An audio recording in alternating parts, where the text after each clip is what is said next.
And this is day 3? 4. Day 4? Day 4.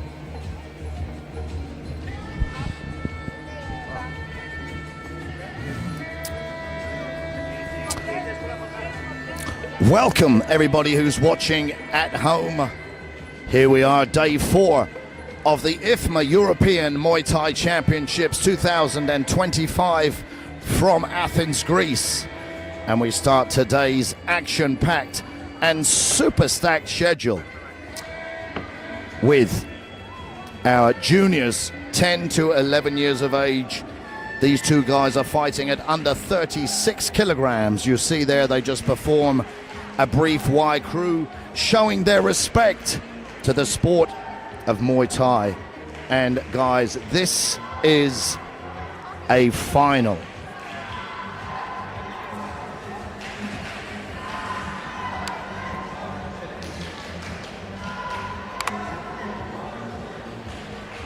We have fighting out of the red corner from Greece, Eleftherios Drosos. And over there in the blue corner from the Russian Muay Thai Federation, Roman Sudakov. And they immediately clinch and land knees. Drosos to the canvas. The referee just ticking off Sudakov there. Sudakov dominating in the clinch, showing his strength. And Drosos just needs to get his composure. Nice front kick there from Sudakov. More good knees. And Sudakov, the stronger of these two youngsters, chasing Drosos across the ring. And Drosos there, he needs to just step back, create some space. That was a good tactic there to use that front kick to keep Sudakov away. They're both working hard. Last 10 seconds of this first round. Drosos goes down again. Now the referee giving Eleftherios Drosos a count. Just because of the dominant knees Sudakov is throwing. There's the bell, and a frustrated Eleftherios Drosos strolls back to his corner. But this is a 3-round fight, and he needs to lift his spirits. He's made his way to the finals, so he has the skill, he has the ability, but he has to get his mind right. Over there in the blue corner, a calm and confident-looking Roman Sudakov from the Russian Muay Thai Federation.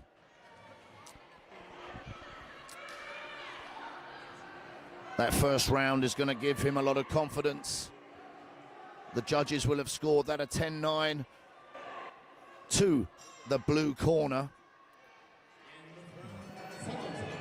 So, seconds out, and here we go for round 2 of this final of the junior 10 to 11-year-olds at under 36 kilograms.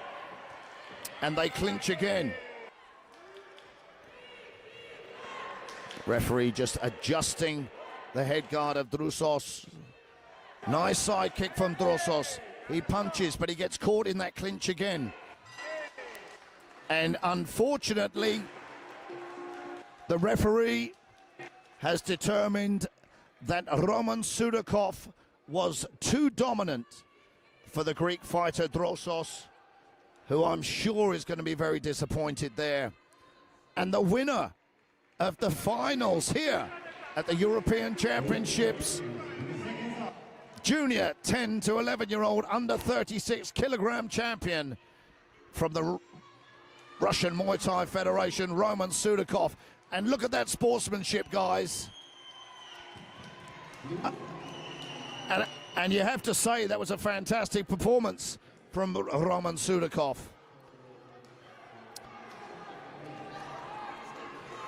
These youngsters here have got a bright future ahead of them if they stay disciplined and focused on a sport that can give them so much. And that picture there that they're just having taken together is going to be a memory that will be with them forever. What a fantastic way to start day 4 here in Peania for the European Muay Thai Championships.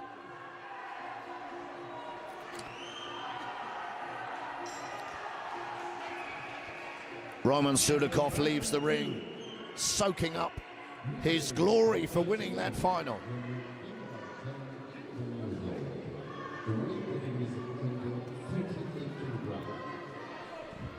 In the red corner, Russian Muaythai Federation. Blue corner, Greece.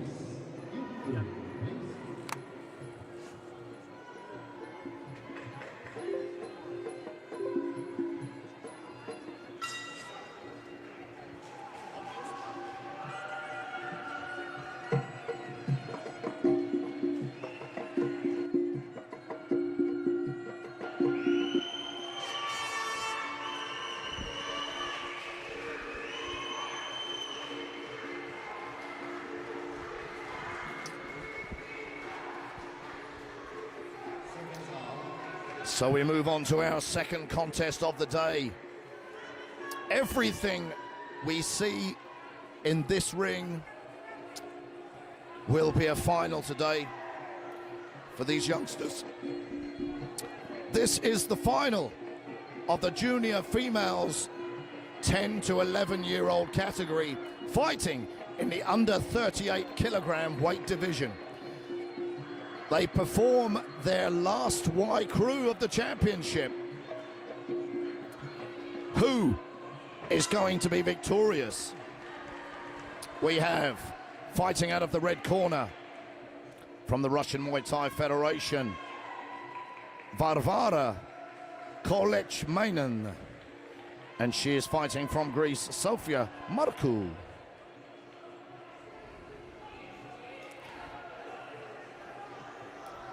And let me, I'm going to get it wrong several times again today, guys, but I do apologize. Varvara Kolechmainen. So, the Russian Muay Thai Federation fighting out of the red corner, and Greece, our host nation, fighting out of the blue corner. I repeat, every fight you see in this ring, Ring A today, is a final. These fighters have fought on previous days to this, and it's been a tough battle to get into this ring to compete for that championship medal. So here we go. They engage immediately into a clinch. Nice front kick there from the Greek fighter. A busy start, they clinch again. Trying to create some space to throw the knees. And Kolechmainen there showing her strength. The referee separates them. Nice kicks there from Marku. Punches and kicks from Marku. Good combinations, keeping Kolechmainen at distance. One shot there landed to the head, which is not allowed at this level. The referee straight on that. Kicks and punches. The referees have to be on the ball to find out who's scoring the most. And Kolechmainen there runs back to her corner, showing that she's still fresh after that round of action. Now, the red corner in the clinch landed more knees, but at distance, the Greek fighter, Sofia Marku, was landing more punches and more kicks. So how will the judges score that first round? Let's see. We haven't got it yet.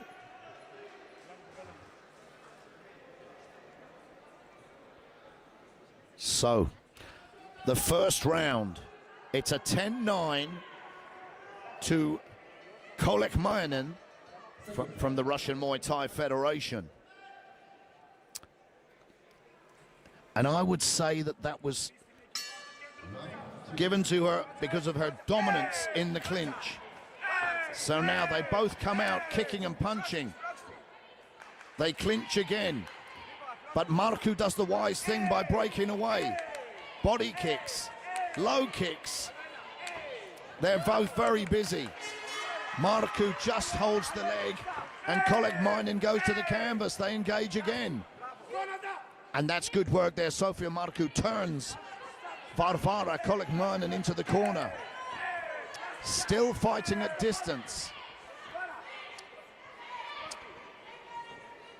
And it's surprising that Kolekmainen had great success in the clinch in that first round, but choosing to exchange punches and kicks here in the second round. 10 seconds to go of this second round. And this has been very, very even work. Both busy, both landing punches and kicks.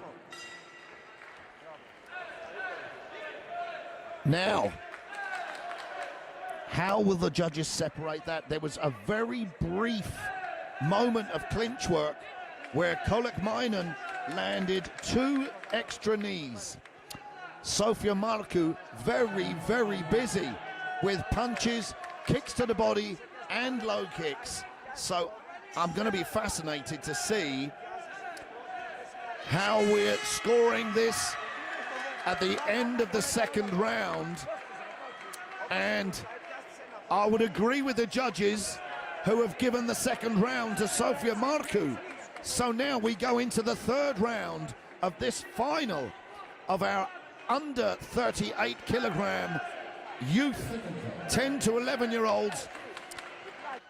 I'm wondering if the fighters are aware of the score, that it's even and they both need to fight and win this round to win the title. Now Kolekmainen clinches, the referee separates them. It's so fast, this action. Marku landing more punches, they clinch. This is where Kolekmainen was strong in the first round. And Sofia Marku, non-stop work.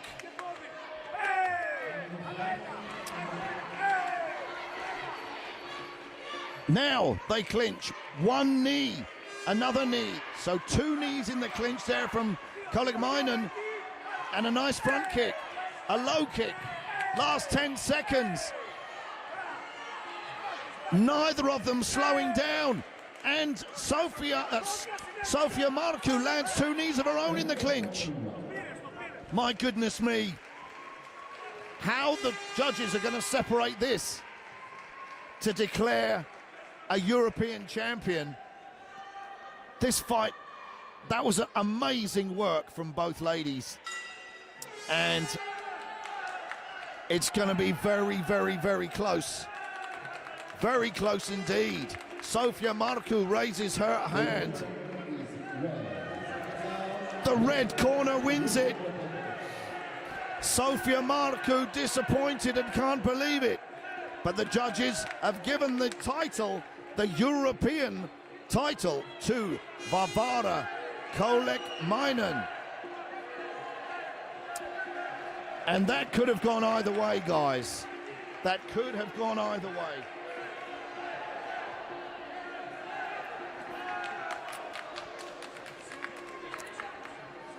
The fantastic thing, or the interesting thing is, you have to wonder sometimes, if that was a 5-round fight, would the outcome have been any different with a couple of extra rounds? But it's not. It's 3 rounds, and Varvara Kolek-Mainen leaves the ring as the IFMA under 38 kilogram European champion.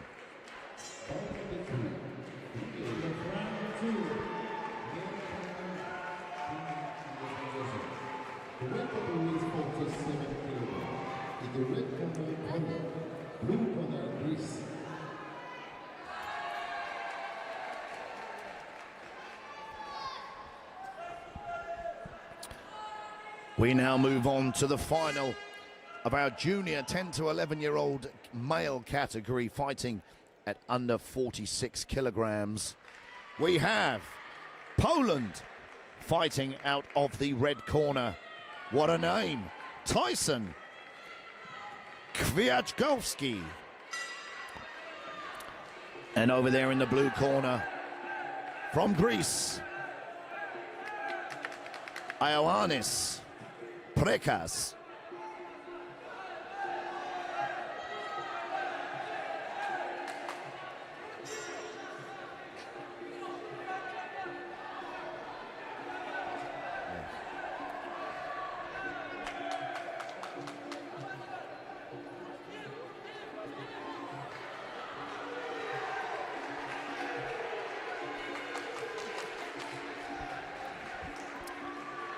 So,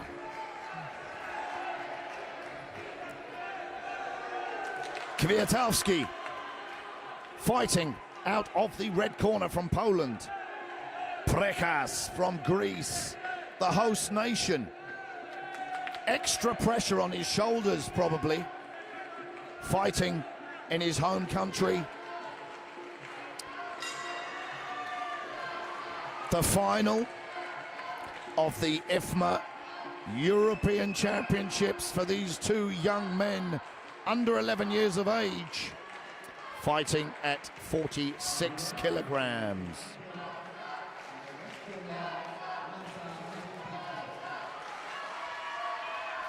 So the bout begins. Prekas comes out with a body kick. They clinch. Front kick from Prekas. Knees from Prekas. Now they separate. Kwiatkowski throwing kicks.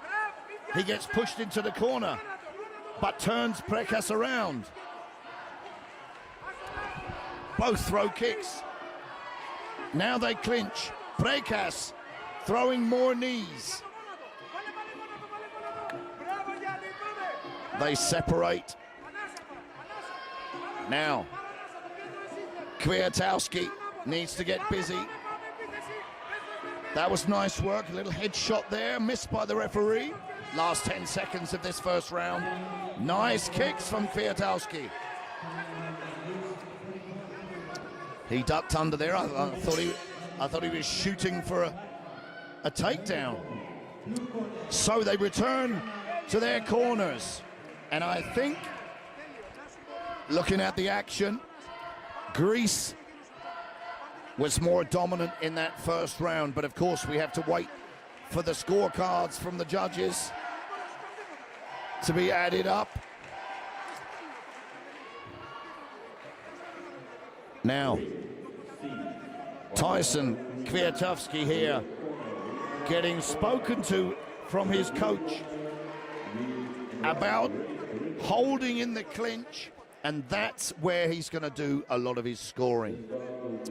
Because fighting at distance, I don't think is going to work against Prekas from Greece. That first round is 10-9.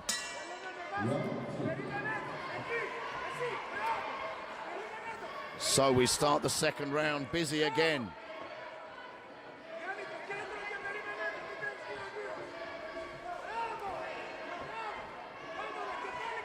They're in the corner.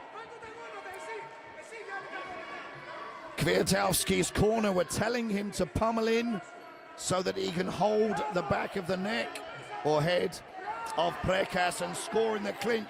but Prekas is like a machine. That's better work, yes, better work from Kwiatkowski.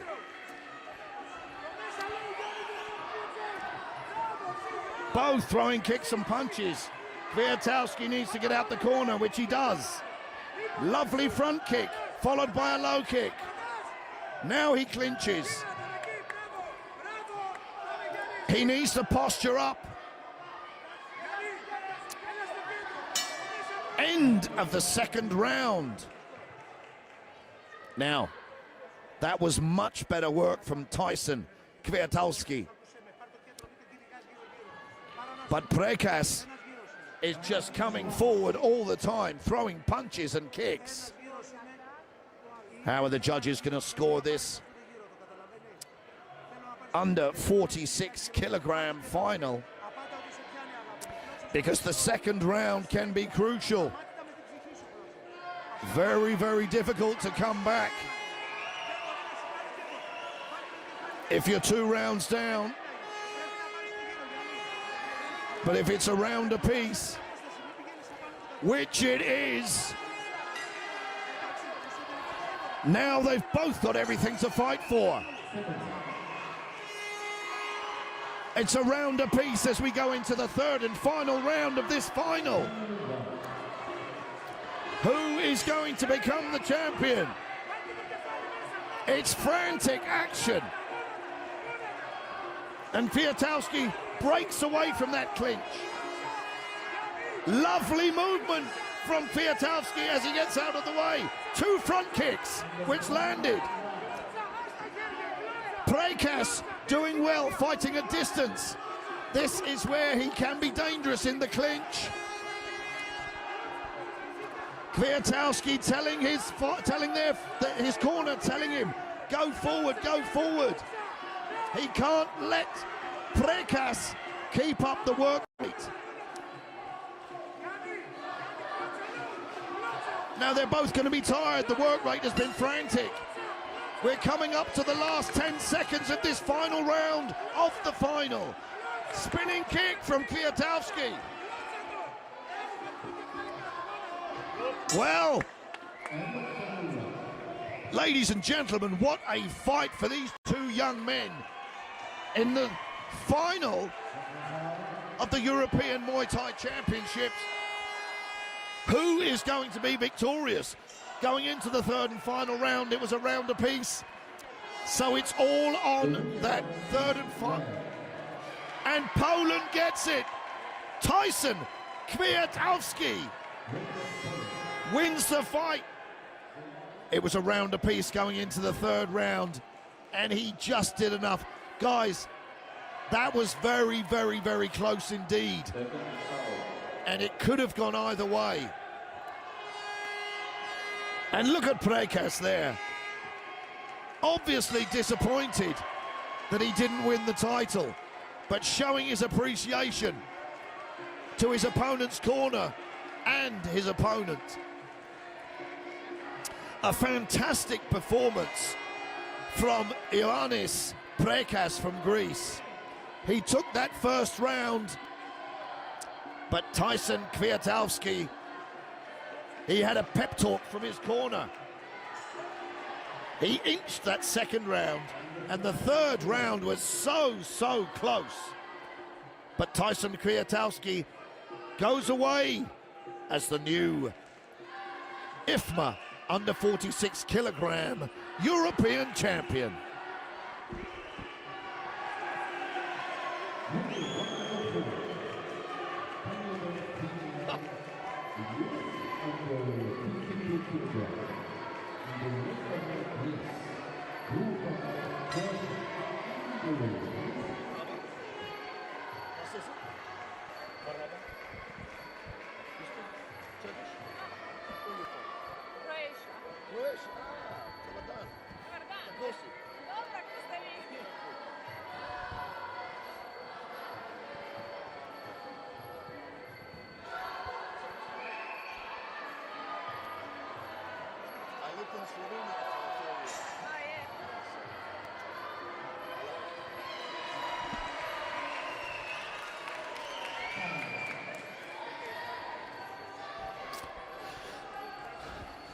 So our next contest and our next final.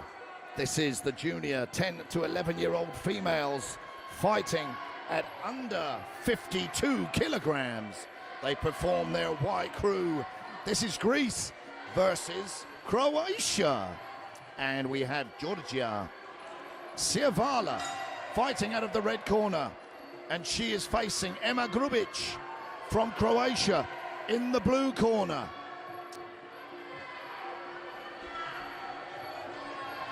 Two young ladies competing here at the highest level. And it does interest me to wonder if the Greek competitors are under more pressure because they're fighting in their home country. It can go one of two ways. Sometimes it's too much pressure for people. Other times they love it when they've got the backing of their hometown fans behind them. So the head guards put on. Last few words from the coaches. And here we go, the first round of this final. They touch gloves. Croatia come out, guns blazing. They clinch. They break away and keep working.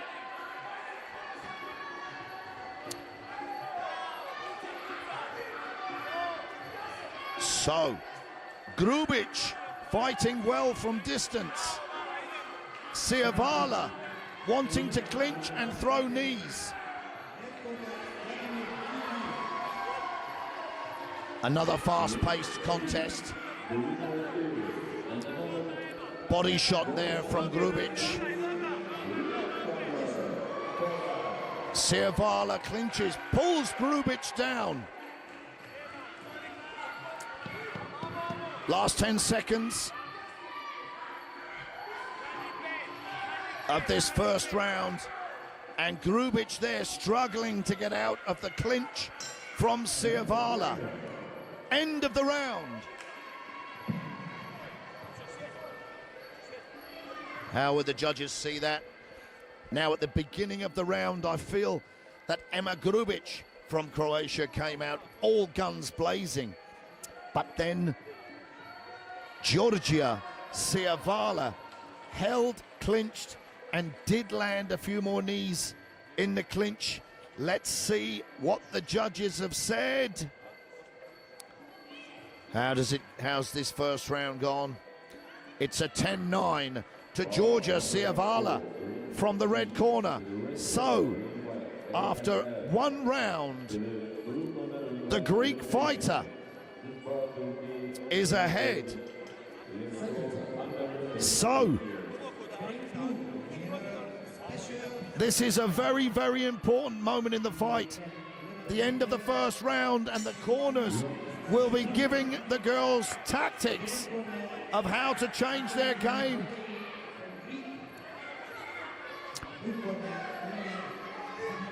Grubic there wanting to punch at distance. She overpowers Siervala and throws her to the ground.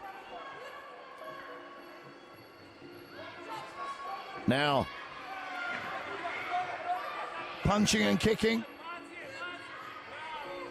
Grubic there just trying to use her strength. They need to create a little bit of space right there in the clinch and throw knees. We know that the judges favor the clinch work. Headshot there. Accidental, I'm sure, from Grubic. Last 10 seconds of this second round. Both of them working hard. Now, if I'm not mistaken, and I have been many times over the past few days, but I think the judges are going to go with the red corner again for that second round. We have to wait for the scores to be collected.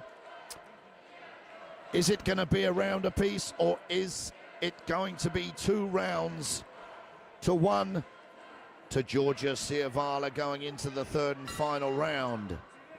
So it is 2 rounds, 10-9, 10-9 to Georgia Ciavala.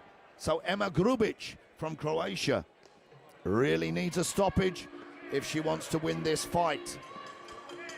She's going to have to come out all guns blazing and put everything into this 3rd and final round. Here we go.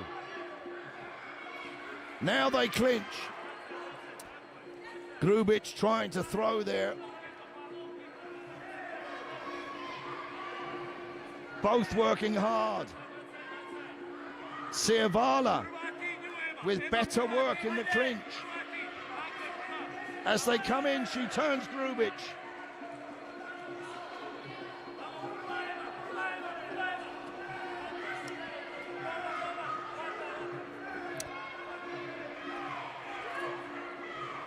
It's difficult for me to see how they're scoring it.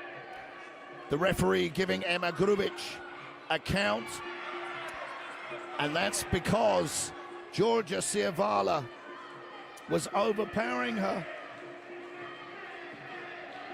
Unfortunately, the referee has called a stop to the fight. At the end of the count there, Emma Grubic didn't really signal to the referee that she was willing to carry on. So a little, I mean, that's something experience-wise that she can take away from this fight. But the new female youth under 52 kilogram European champion there from the red corner, Georgia Ciavala. But Emma Grubic gave a great fight. We know that Balkan fighters are all tough, especially these Croatians. She'll go back to the drawing board and come back a better fighter, I'm sure. A great performance. That's 4 fights down already, and every single contest worthy of a final here at the IFMA European Championships. And it's so refreshing to see the sportsmanship and respect at a competition like this. You know, guys, I work on some huge events around the world. Professional fights, mixed martial arts, kickboxing and Muay Thai. And it's very disappointing how the disrespect on occasions has become something cool. But I can assure you that respect is making a comeback. And IFMA is holding the light, holding the torch, starting with these youngsters.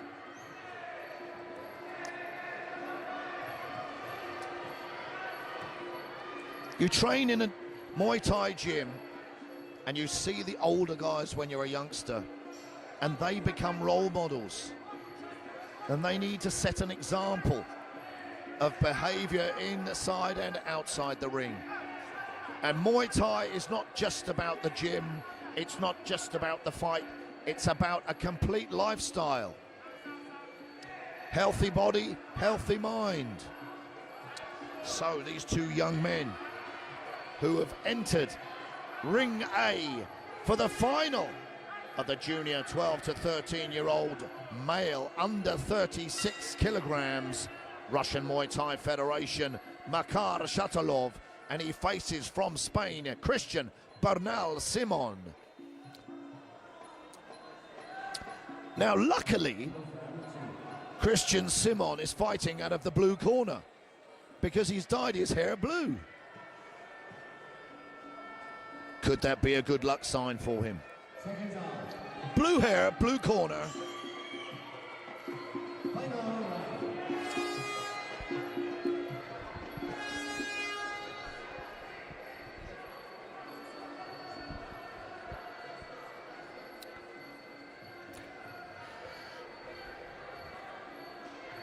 And if you're watching at home, I mean, there's so much going on in this arena. We have 3 rings, fights happening, but also at the back on our stage, with a wonderful background. We have some cultural performances from different countries, Y crews, and very traditional cultural things happening there, upholding the traditions of Muay Thai. But here we go with the final of our under 36 kilogram males. Now, Simon there landed a headshot, but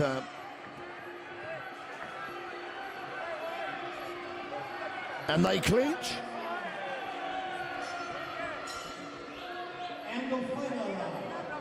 So, yep, at this age, headshots are now allowed. So you'll see this become more of a battle.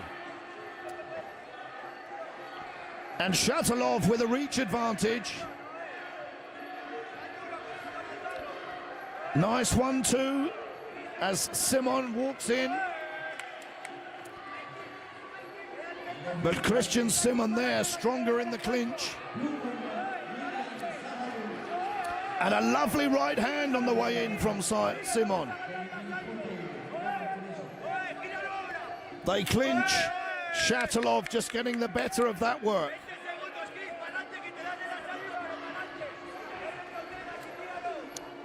Well, that was... he took one downstairs there, Christian Simon. He took one to the crown jewels.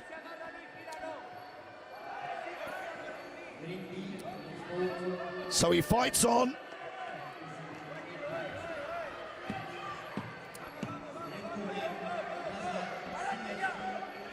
And Shatilov just has a reach advantage. So that's the end of the first round of this final. 12 to 13-year-olds fighting at under 36 kilograms. And we've gone to the upper age bracket of the very young guys, 12 to 13-year-olds, so they can punch to the head, which changes the game quite a bit. Now, Makar Shatilov has a reach advantage, but Christian Simon, he's got a lovely 1-2 when they close the distance. I think that first round will go to the red corner. Let's check on my system. I don't have access to the scoring, but yes, it's a 10-9 to Makar Shatilov, as I would have expected. Seconds out, and here we go.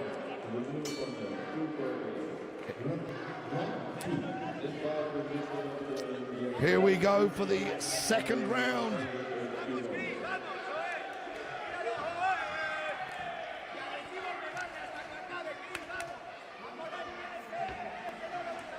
So, still busy. And that was nice work there from Christian Simon. He avoided, stepped back from a punch and came in with a 1-2. They clinch. Simon appears stronger, but the reach advantage is playing a factor for Makar Shatilov. There it gets a little bit untidy.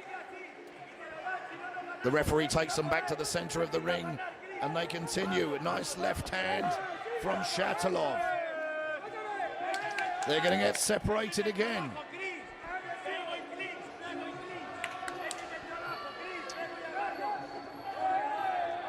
They've got to stay busy. This is the finals.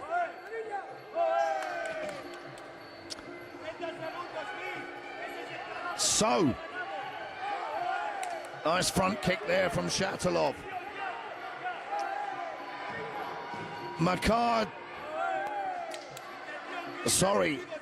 Christian Simon just stepping back. Oh, lovely front kick to the head. Finishes the round. That would have caught the judge's eyes. And I'm pretty sure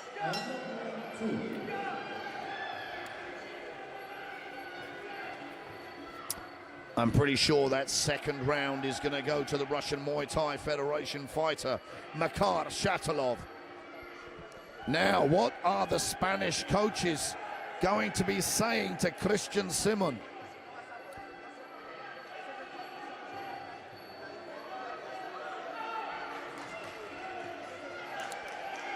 Makar Shatilov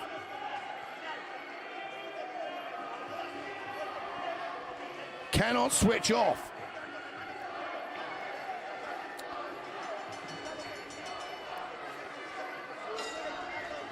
So it's seconds out here. Seconds out for the third and final round of this final. And that second round, guys, was given to Christian Simon. So it's a round apiece as we go into the third and final round. So this round is going to decide who wins, who wins this fight. They've both got to be busy. And Christian Simon there with a big punch. He's taking a shot to deliver ones of his own. They clinch. A couple of knees there from the Spanish fighter. He takes a punch. He throws one back. Now has Shatilov slowed down? There, nice body kick from the Spaniard. Makar Shatilov seems to have, perhaps he's running out of gas. It's the final round. He's lost his range. And Christian Simon coming back strong. It's the last 10 seconds of this final round. This round decides who. That was a lovely right hand. A lovely right hand right at the end of the round from Shatilov. The referee hasn't heard the bell.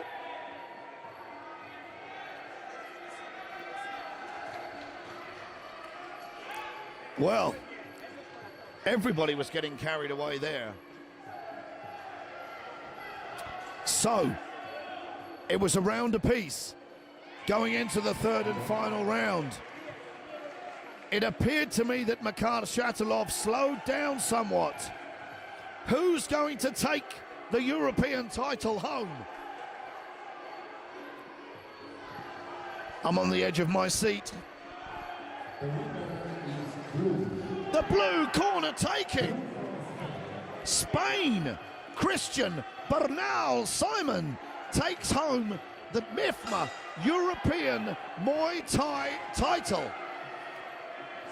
And guys, he was dominated in that first round.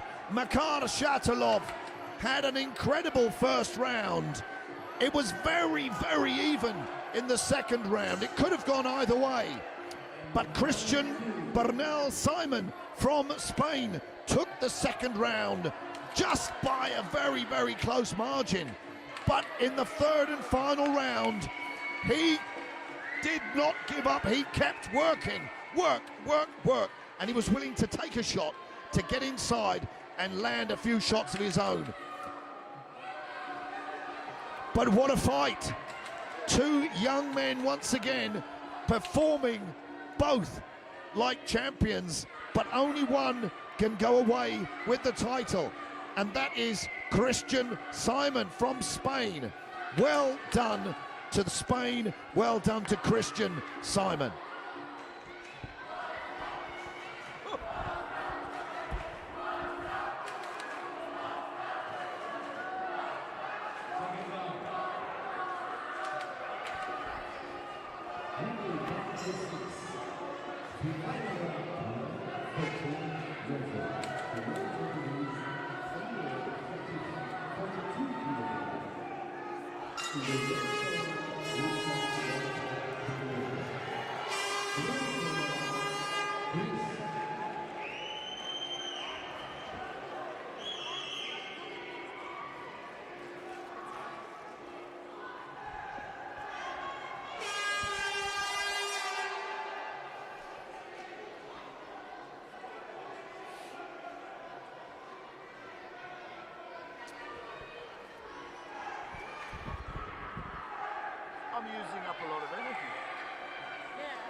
So, our next final, junior 12 to 13 years of age, female category, fighting at under 42 kilograms. We have, let me just update my system. From the Russian Muay Thai Federation, fighting out of the red corner, Serafima Kostyakova, and she faces from Greece, Foivi Kroni. That's a nice name, Foivi. But not time to be nice right at this moment when you're in the final of the IFMA European Muay Thai Championships. I can hardly hear myself talk because of the noise from the crowd behind me. So they get ready with their head protection.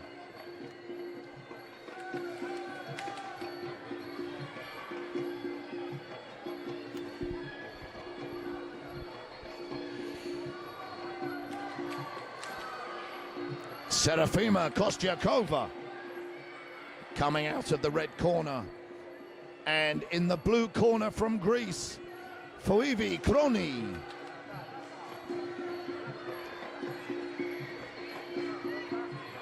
And this will decide who walks away as the under 42 kilogram female European champion.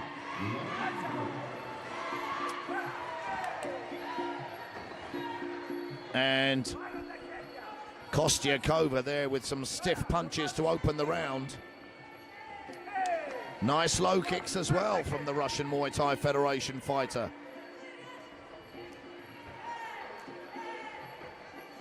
Nice variety of techniques.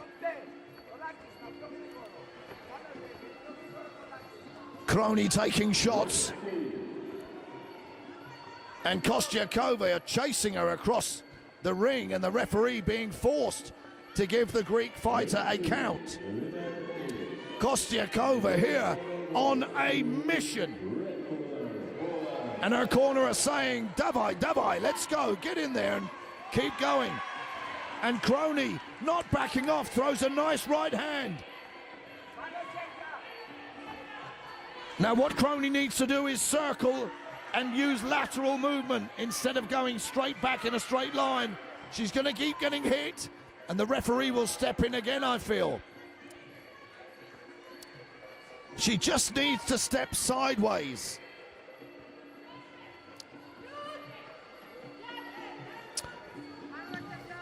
Both equally as strong there in the clinch. That was a little better there from Kroni. Sideways movement, the end of the first round. Now, Kostyakova there was on a demolition mission. Now, Foivi's corner there, Foivi Kroni's corner, they should be telling her to step sideways. If Kostyakova is rushing forward like that, just a sideways movement can put her off her momentum, but if you move back in a straight line, she's just going to keep following you. And she's got a little bit of extra range to land shots. Now, that's definitely the first round to Kostyakova. And it was so dominant that the judges have given it a 10-8. So, Kroni has to come out now more aggressive and with a little bit of a different game plan for her evasion of Kostyakova as she rushes forward. There, nice, there we go, circling away. Nice kick from Kroni. She takes a shot, throws a kick back herself. Kostyakova comes forward, throwing those unrelenting punches.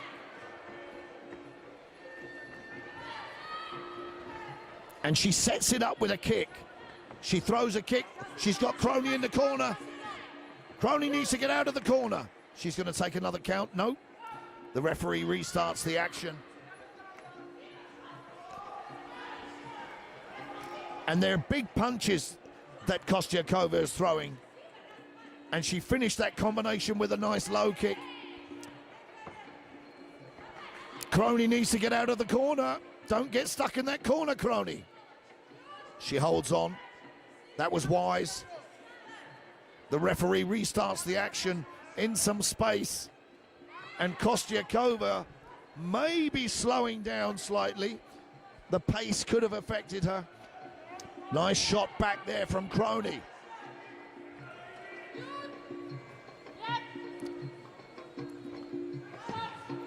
Last 10 seconds of this second round. Nice kick from Kostyakova. And she had Crony stuck in the corner in the last few seconds. And just before the referee sends them back to their corners, she's giving Crony a count. She holds her gloves up, saying that she wants to continue. These young fighters, some of them have got the heart of a lion.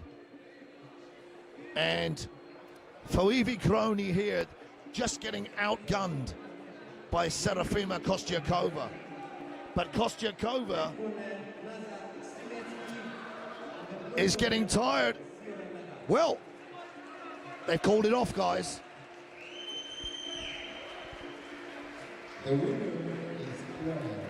Okay, they called it off.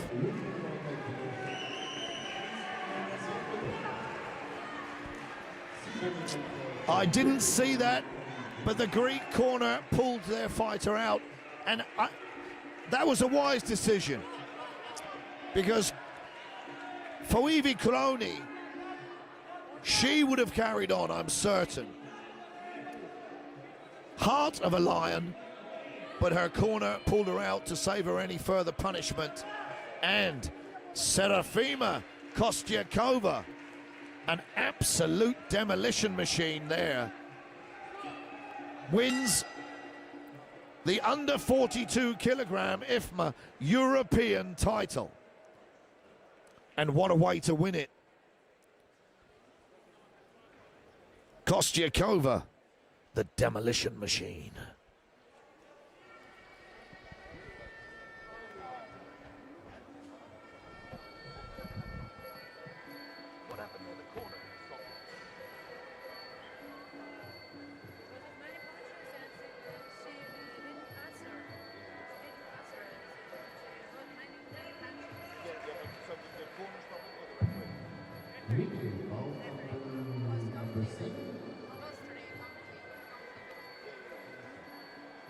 Number 7, 12, 15 years old, and the 42 kilogram in the red corner, Russian Muaythai Championship. Blue corner, Belarus Muaythai Federation.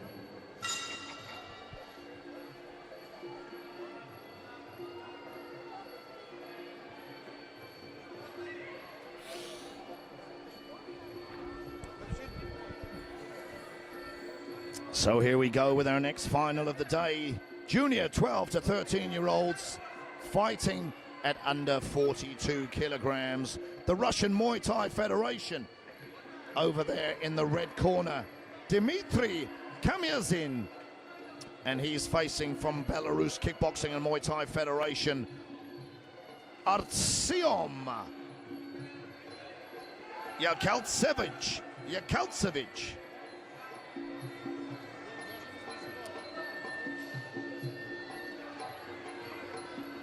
So, Kamyazin from the Russian Muay Thai Federation over there in the red, facing from the Belarus Muay Thai Federation, Yakaltsevich.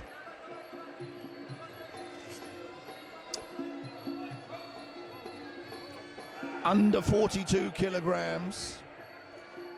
Just so that you're aware, this age category, they can punch and kick to the head, as well as the body and legs, but they cannot knee to the head when they clinch. So here they go. Nice work from Peania's in.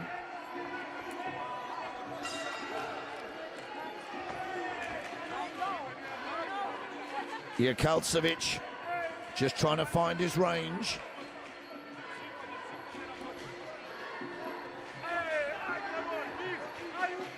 They clinch, but the referee will separate them.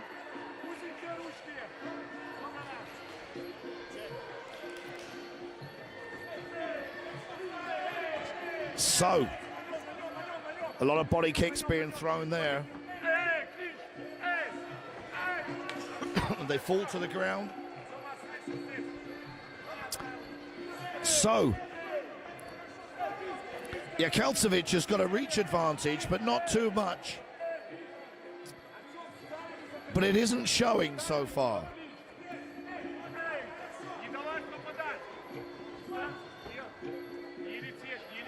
And this is a much more technical fight than we've seen so far.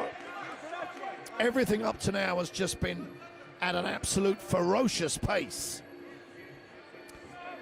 But these two guys, that was a nice left hand. A nice left hand from Peania.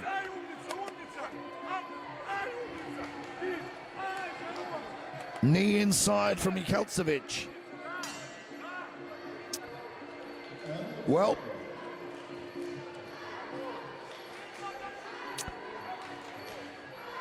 a busy first round, but not the most explosive we've seen today. More calculated. They're trying to find each other's range. And Yakalcevic, who is just slightly taller, not taking advantage of his extra reach. I think that's probably going to be a 10-9 to the red corner. But as we know, my predictions can sometimes be a little bit unreliable. But it is a 10-9 to Peania. So, seconds out as we move on to the second round of this under 42 kilogram European final. And Yakalcevic looks keen to come forward. And that was a stiff body kick he threw there with his left leg.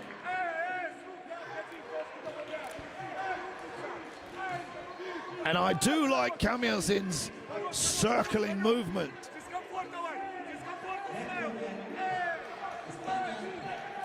He turns Yakalcevic, sorry. He turned him onto the ropes there. That was a lovely combination. Punch kick. Kick, punch, kick.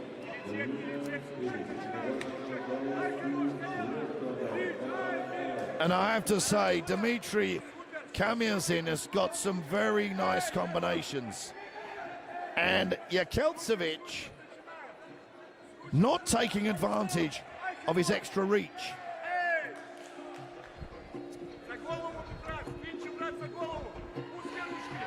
That was a nice longer jab there from Yakalcevic. And again.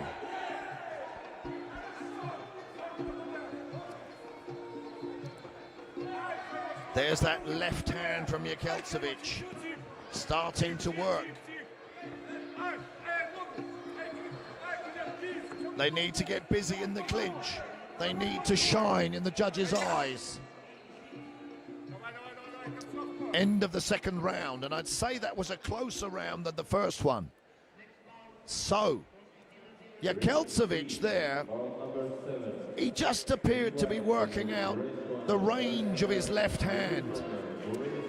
But Peania stopping him coming in, throwing a front kick. Peania with great circling and sideways movement, avoiding Yakalcevic as he moves forward. So, let's see. What have the judges given this second round? Because it's always fascinating when they go into the third round and it's even. And ladies and gentlemen, it is. It's a round apiece once again here at the European Championships. And this final is going to be decided on the third and final round.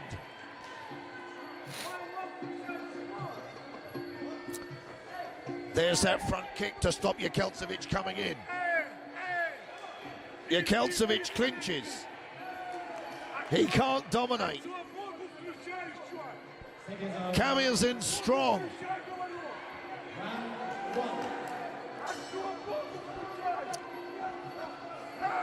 Nice kick from Peania. And there's that strong left hand from Jakelcevic, which has become better and better as the fight has gone on. And Jakelcevic looks much better in this round. A low kick and he closes the gap. But Peania throws the knee inside.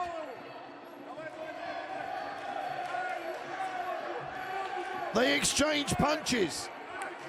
Jakelcevic clinches and throws a single knee. They fall to the canvas. Up they get. And there's that strong left hand again from Jakelcevic. They kick. Another left hand from Jakelcevic.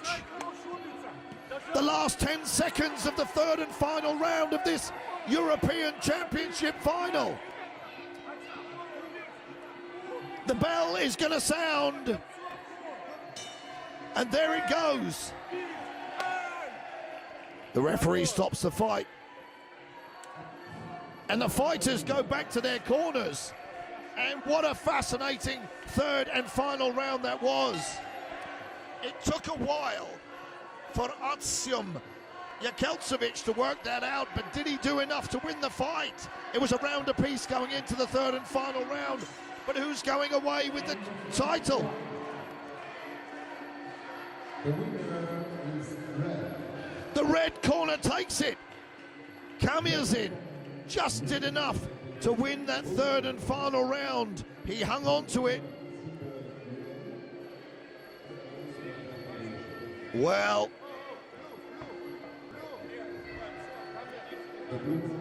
the blue corner, the Belarus Kickboxing and Muay Thai Federation, disappointed. And, well, guys, it would be unfair of me to be critical of the judges because they know more than I do. But I thought Jakelcevic did enough in that third round to win the fight. But Peania, it was still extremely close, however you look at it. And I'd love to know just how the judges separated it, because when you're scoring techniques that land, you can't just focus on, for example, Jakelcevic's left hand, which was becoming a more and more dominant technique. Maybe Peania was just landing more knees in the clinch, but they both fought like absolute warriors, and the Russian Muay Thai Federation takes away the European title.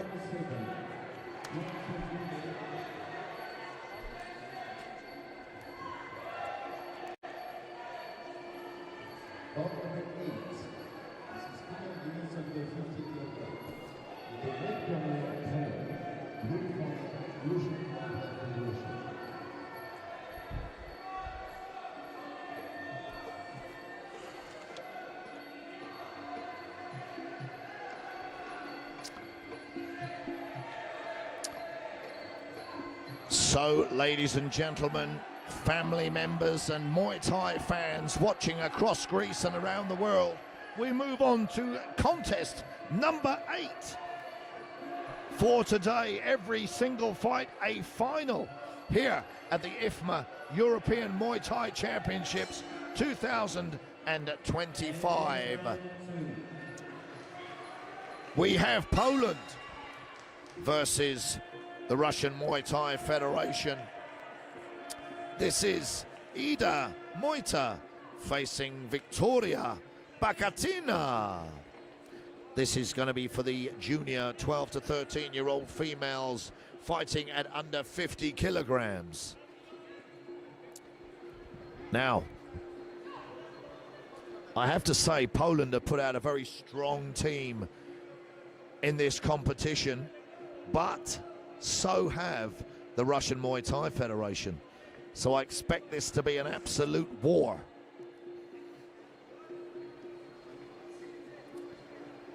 Ida Moita over there in the red, and Victoria Bakatina from the Russian Muay Thai Federation fighting out of the blue corner.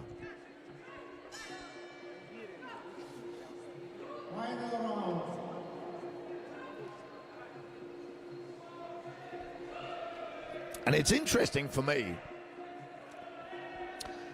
these fighters, competitors, athletes, they're so young, they're fighting at such a high level, and yet some of them look absolutely fully composed and comfortable stepping into this ring. And that just shows you the confidence that a lifestyle of Muay Thai can build. So,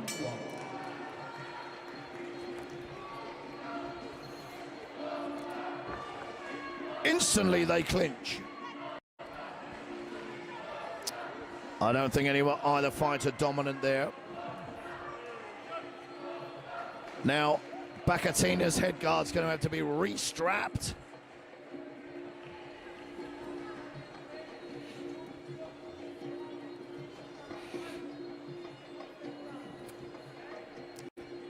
There she gets it readjusted by her corner man.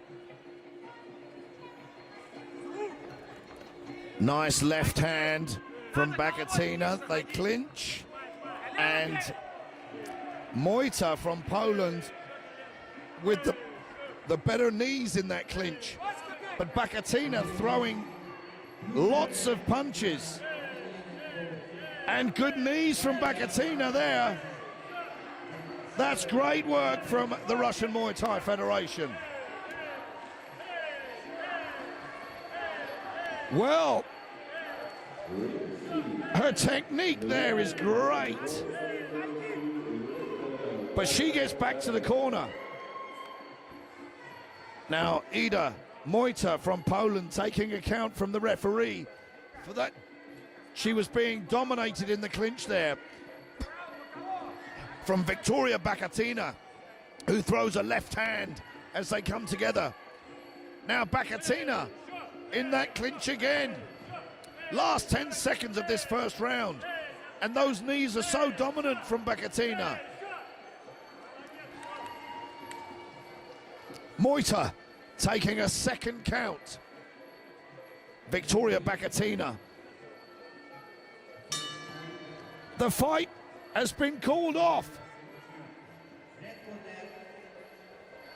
The referee deciding that Victoria Bakatina was just too dominant for the Polish fighter. And I have to say, Victoria Bakatina, her technique in the clinch there was fantastic. She held on and used her hips wonderfully. A great victory there for the Russian Muay Thai Federation, and Victoria Bakatina goes away as the IFMA European under 50 kilogram champion. And Ida Moita goes away learning lessons and hopefully turns any disappointment into determination to come back and fight again.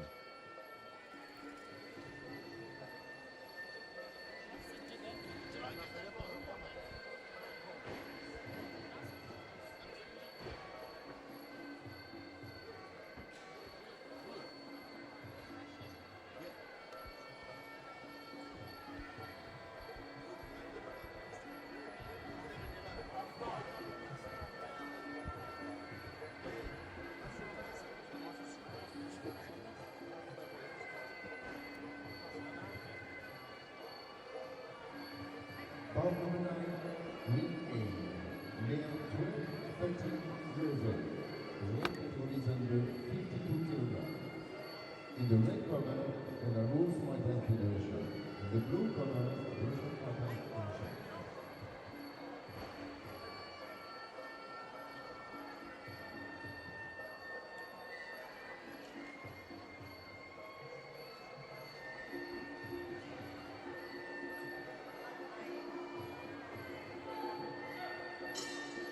Round one.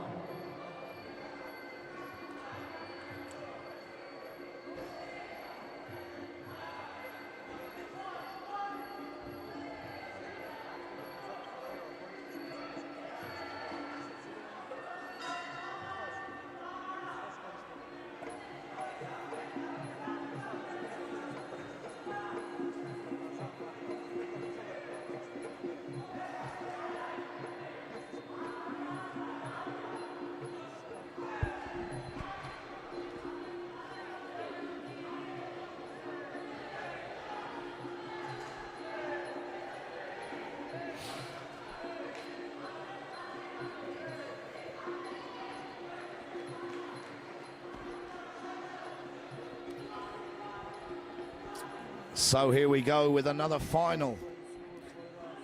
Contest number 9 of the day. It's fast and furious here in Athens, Greece for the IFMA European Muay Thai Championships. This contest is the 12 to 13-year-old category.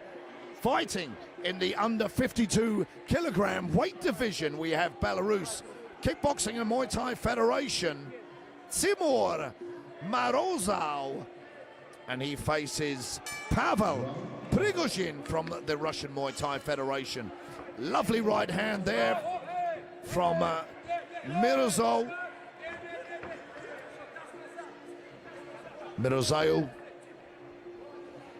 me try and get the pronunciation correct.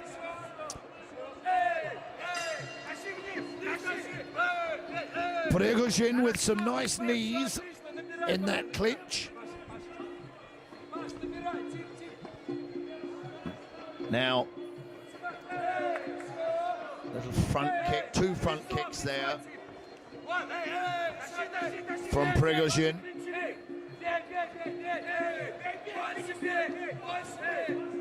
Better work, I feel, in the clinch from Marozov.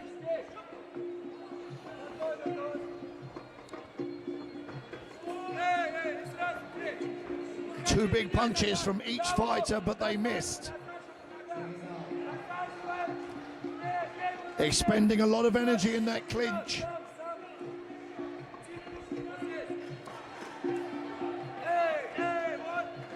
Marozov looks keen to get inside and punch. He landed 1 of those 3 punches. We come to the final 10 seconds of this first round. A nice punch there from Prigozhin and a front kick. And he finishes with a knee on the way in. Well.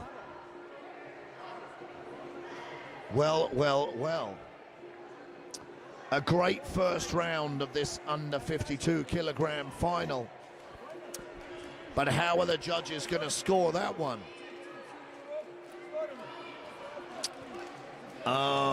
That literally could go either way. It really could. I wouldn't even like to put my neck on the line, and I usually do. What have the judges said? Let's have a look. They've given it to the blue corner, Pavel Prigozhin. And he landed a lovely knee on the way in right at the end of that contest. So, Marozov has got it all to do in this second round to balance out the fight.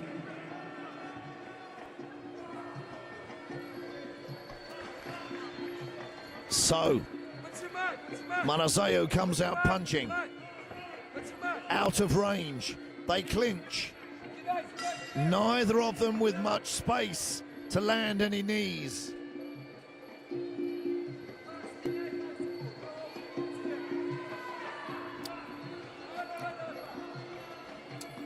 They step off. Both of them want to counter.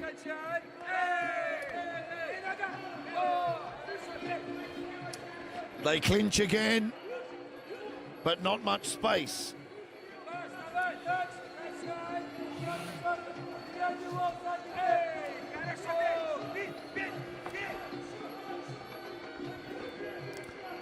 And Marazeu there showing his strength as he spins Prigozhin round.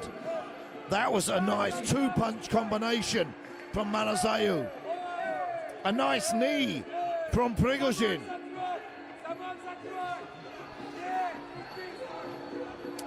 Another nice knee there from Prigozhin. The last 10 seconds of this second round.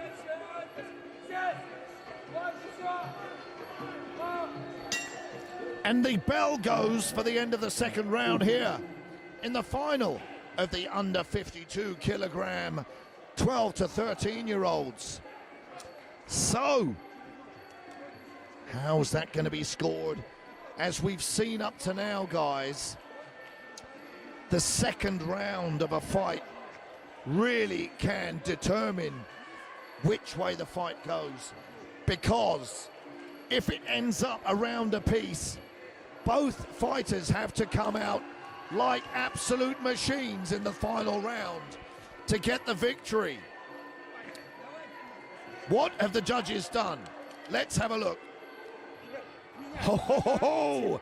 It's one apiece once again.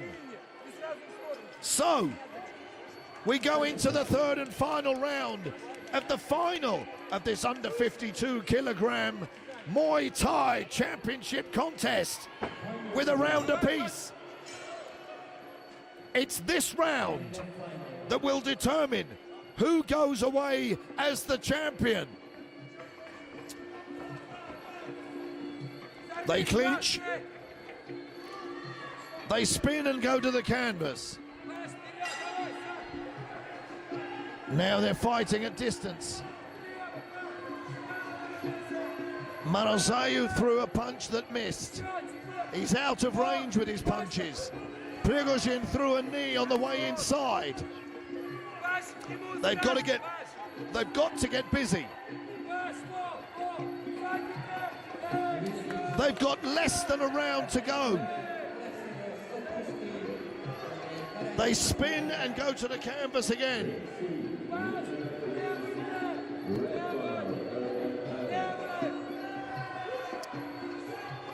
Now, Marazeu throws that right hand as he comes in, but it misses. And again, it doesn't find its target. But he throws Prigozhin to the canvas. He's going to get told off for that because it was on the hip. That punch landed. But Prigozhin lands one of his own the last 10 seconds of this third round. This is going to be very, very close indeed. There's the final bell. And they didn't want to stop. The referee pulls them apart. Now, it goes to the judges' scorecards. It was a round apiece going into the third and final round.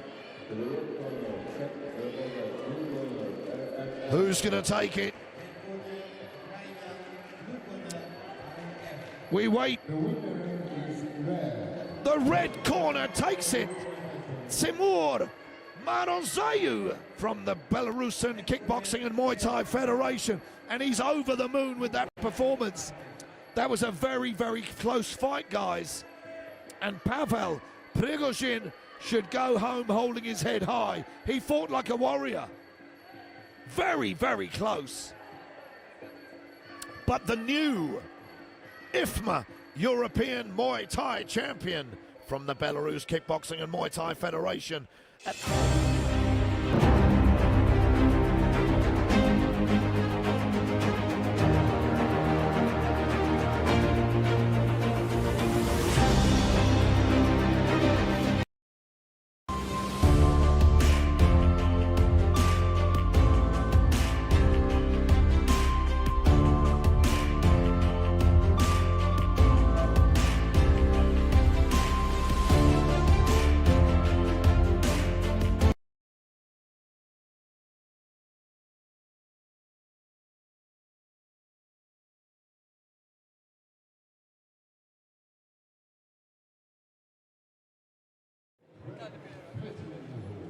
Under 54 kilograms.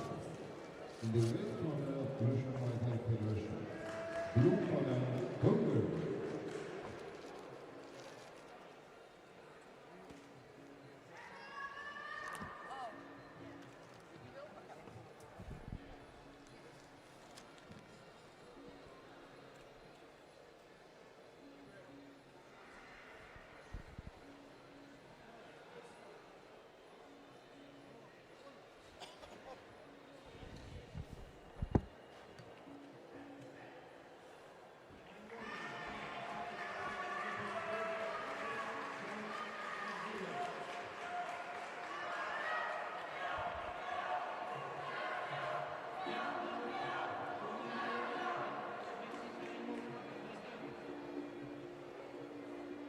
I do this here, okay?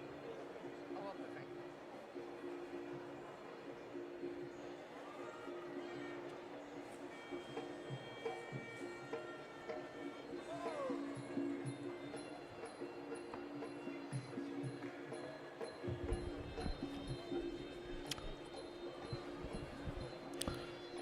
So here we go with our next final of the day.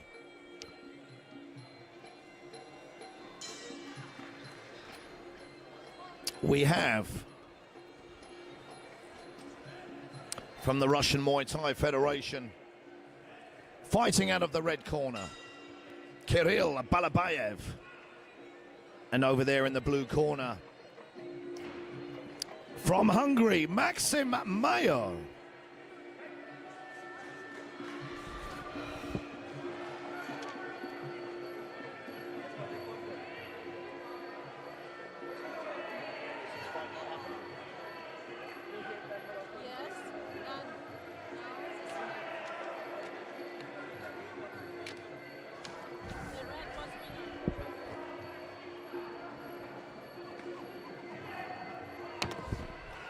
So, Kirill Balabayev, tall, rangy, throws a stiff jab to start the fight. Maxim Mayer taking shots earlier on, but he's a tough character.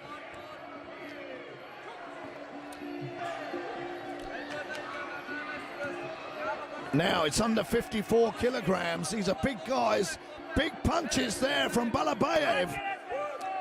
And the referee jumps in and gives Maxim Mayer a count.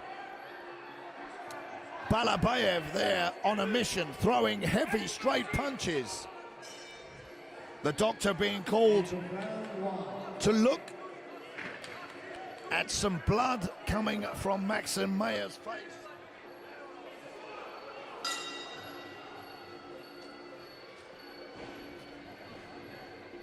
Now it's the final of the European Championships.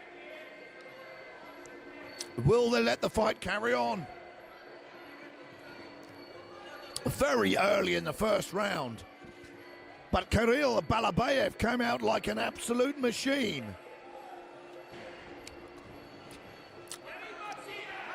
The doctors decided that it's okay to carry on. Now Maxim Mayer needs to up his game. He can't allow Balabayev to come in throwing those punches.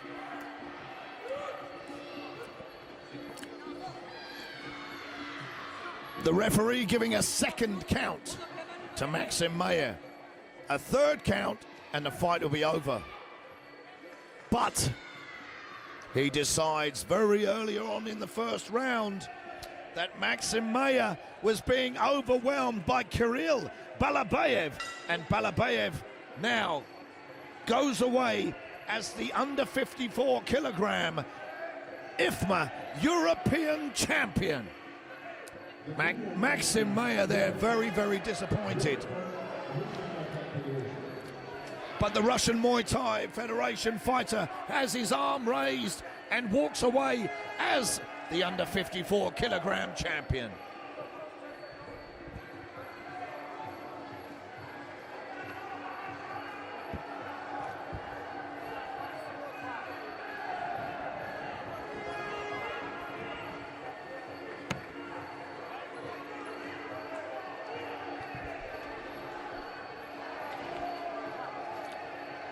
And regardless of the decisions, the stoppages, or what's happened here, you see the guys there come to the center of the ring and show each other respect. And the Muay Thai community at this level really is something special, guys. I've traveled all around the world working on some of these amateur competitions, Bangkok, Malaysia, here in Greece several times, and the Muay Thai community is something very special. Regardless of religious, political or cultural backgrounds, everybody works together as one big family, and that's what IFMA is all about.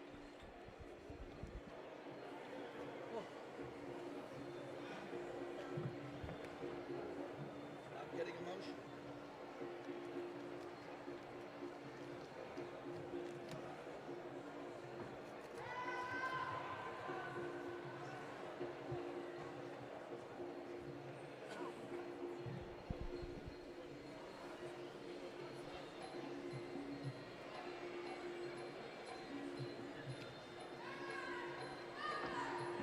Seconds out.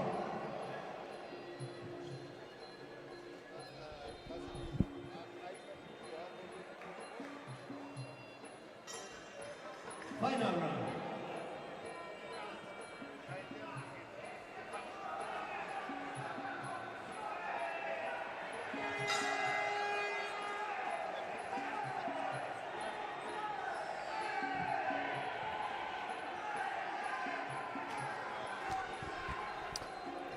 So as the referee brings our competitors together for this 14 to 15-year-old under 45 kilogram final, we have from the Belarus Kickboxing and Muay Thai Federation, Timofey Shuliak fighting out of the red corner, and he faces from the Ukraine, Kiriilo Berezovsky over there in the blue corner.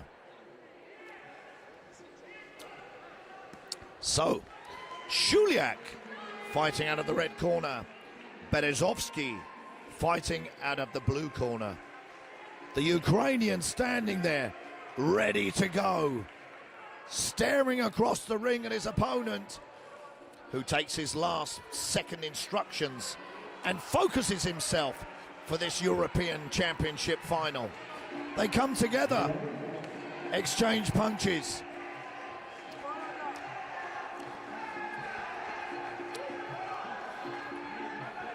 And Shuliak looks very focused indeed. He throws a 1-2 and a low kick. A nice front kick from Berezovsky.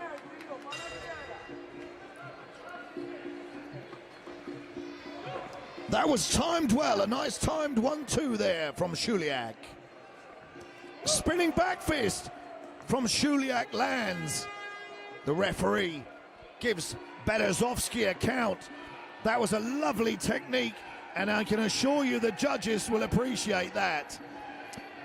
Will he try it again? And he's getting chased. Berezovsky frustrated by that spinning back fist that landed. And he lands a nice right hand himself. High kick from Shuliak. Shuliak looking the more powerful of the two currently in this first round. Nothing much happening there in the clinch. Shuliak looking like the better fighter from distance. Nice right hand as Berezovsky comes in. Berezovsky stumbles back. Another right hand. They fall to the canvas. Last 10 seconds of this first round of our under 45 kilogram European Championship contest. Now Shuliak strolls back to his corner. He's breathing heavy. He is breathing heavy. Berezovsky took that spinning back fist And I don't think it shook him up too much, but the referee was forced to give him a count. So that round, I'm certain, will be 10-9 to the red corner. Let's have a look. Now, yes, Shuliak from the Belarus Kickboxing and Muay Thai Federation takes that first round of this European Championship final contest at under 45 kilograms. Now, what is Berezovsky going to do as we enter the second round? A change of game plan, perhaps.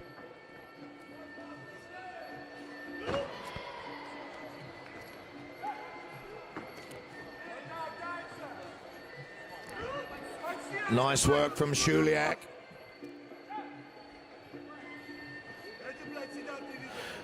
Berezovsky needs to get inside and throw some uppercuts and some short hooks, or attack the lead leg of Shuliak. He's keen, he's coming forward. He wants to fight. Nice long front kick there.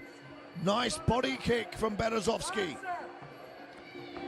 Two knees from Berezovsky.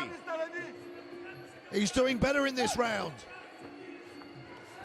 There's that spinning back fist again, which plants the top of the head of Berezovsky. So, the referee separates them.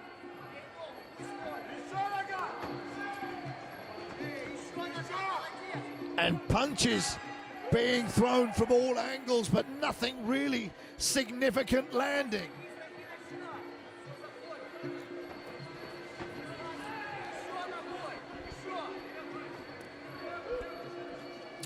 Shuliak avoids a right hand from Berezovsky.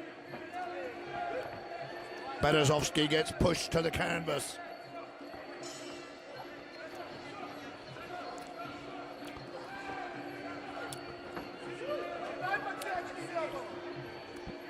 The referee telling Shuliak off for sweeping the leg. There's that spinning back fist again. A much closer round. A closer round indeed.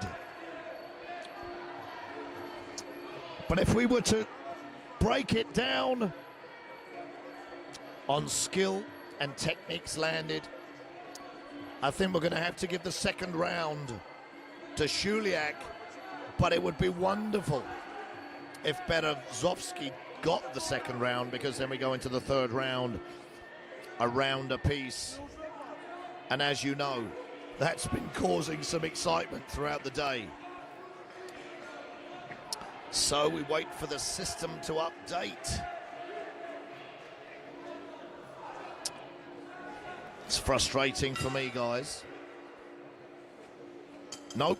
10-9, 10-9 for Shuliak. So, the red corner, 2 rounds ahead. And Berezovsky has to get a stoppage if he wants to win this European title. He's come out frantic. But Shuliak has just taken a little knock downstairs to the crown jewels. They recover quick at this young age.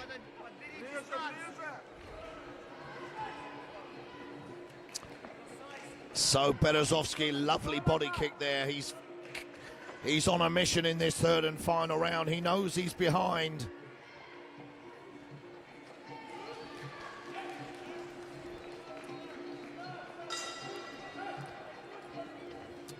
And is Shuliak tired? That is the question.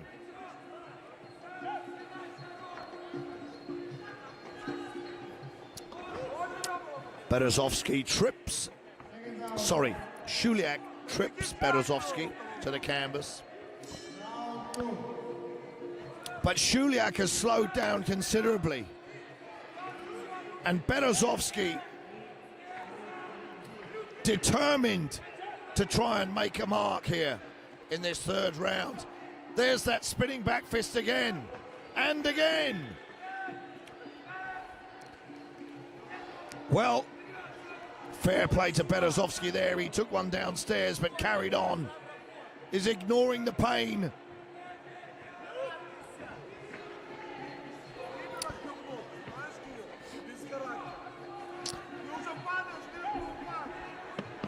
So the last 10 seconds of the third and final round of this final of the under 45 kilogram males and the IFMA European title.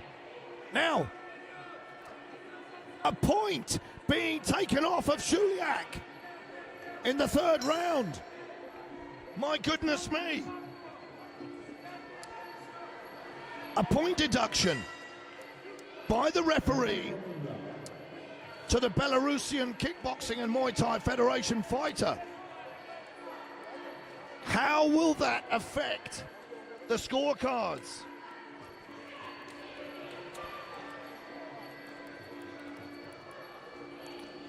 I would definitely give that final round to Berezovsky. He was coming forward, landing far much more, but we went into that third and final round with Shuliak 2 rounds ahead. But the red corner gets it, guys. I was getting excited there, thinking something controversial was going to happen. But I think that's a well-deserved victory. And the thing that stands out was that spinning back fist that Shuliak landed early on in the fight. He's emotional about that victory. And Berezovsky looking a little bit deflated, but he fought an absolutely great fight. What a warrior. And at such a young age, these guys are showing such maturity in their performances on such a high stakes stage. And they've got years ahead of them. Years and years to mature and become so much better.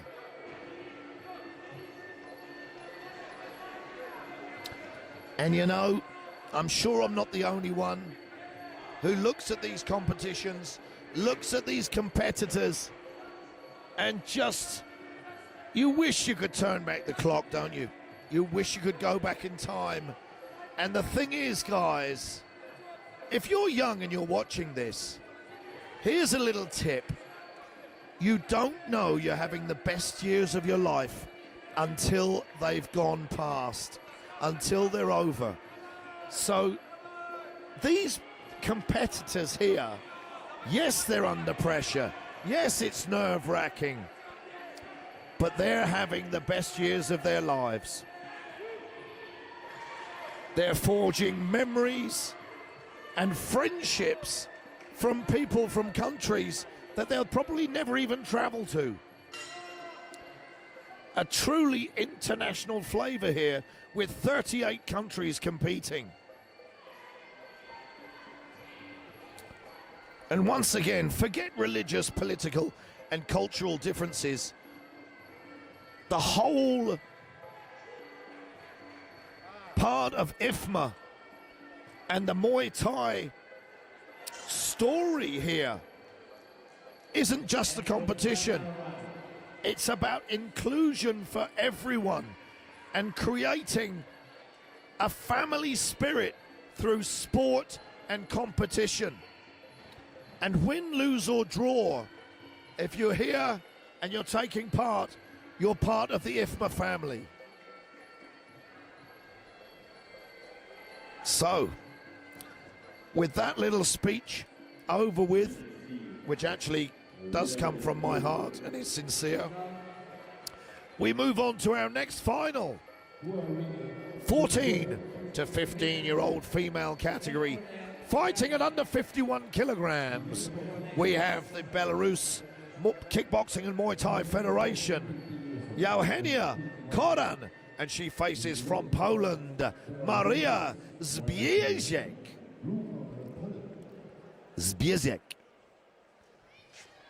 Zbiezek. I'm hoping that when I get these names wrong, that you're finding it as amusing as I do here. And I hope nobody's taking offense. Eugenia Koran, fighting out of the red corner from the Belarus Kickboxing and Muay Thai Federation. She faces from Poland over there in the blue corner, Maria Zbiezek.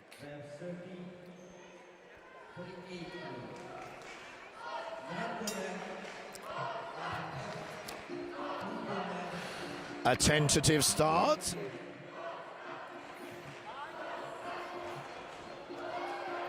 Punch-kick combination from Koran. And Zbiezek just falls to the canvas and pops back up.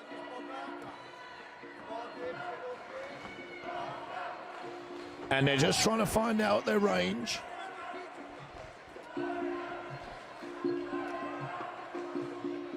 An exchange of knees in the clinch, which I think Koran is landing more knees, battling for position.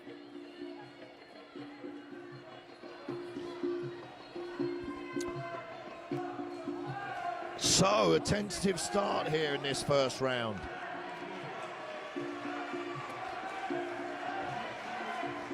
Good body kicks from Koran. A nice right hand from Koran.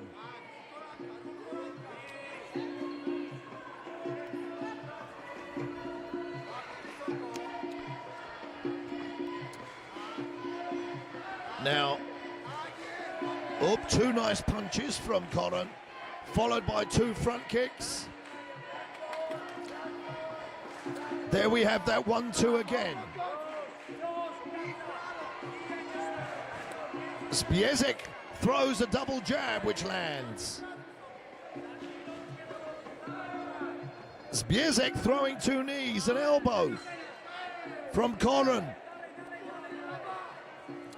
They need to get busy. This is the final. The referee separates them, tells them to fight. Last 10 seconds, high kick from Koran. They clinch. 2-3 knees to 1 to Zbiezek. Well, how will the judges separate that one? A tentative start, a feeling out round, nothing too frantic as we've seen up to now with some of the other fights. I mean, there's everything on the line here. It's the European Championship. You cannot leave anything in reserve. If any of these fighters today leave the ring feeling that they could have done more, then they have not done themselves justice. So, let's see what the judges scored this particular round. So, 10-8. So that was a very dominant round in the judges' eyes to Eugenia Koran. So Maria Zbiezek really has got some work to do now to make a comeback.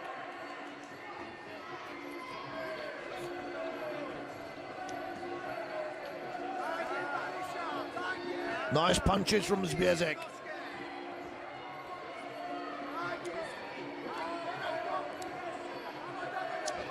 Equal knees, I would say, in the clinch. An equal exchange of knees. They keep working. The referee gets in to separate them. They fight on.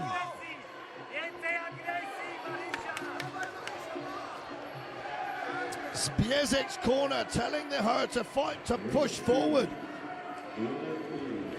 She could have had Koran in the corner there. She lands a nice right hand. They exchange knees again. The referee separates them. The referee just saying, listen to my words of command. Now, Zbierczek stepping forward.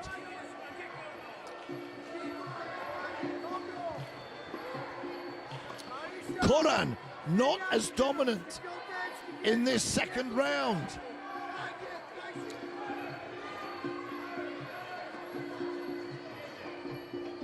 And well, showing her strength there in the clinch. We're going to come up to the last 10 seconds of this second round. There we are. 10 seconds to go. They exchange knees. And I think Koran getting the better of that clinch work. A better second round for Zbierczek.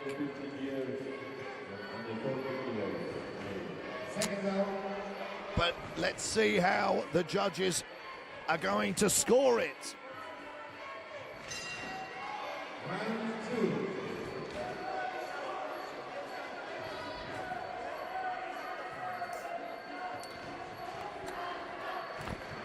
So,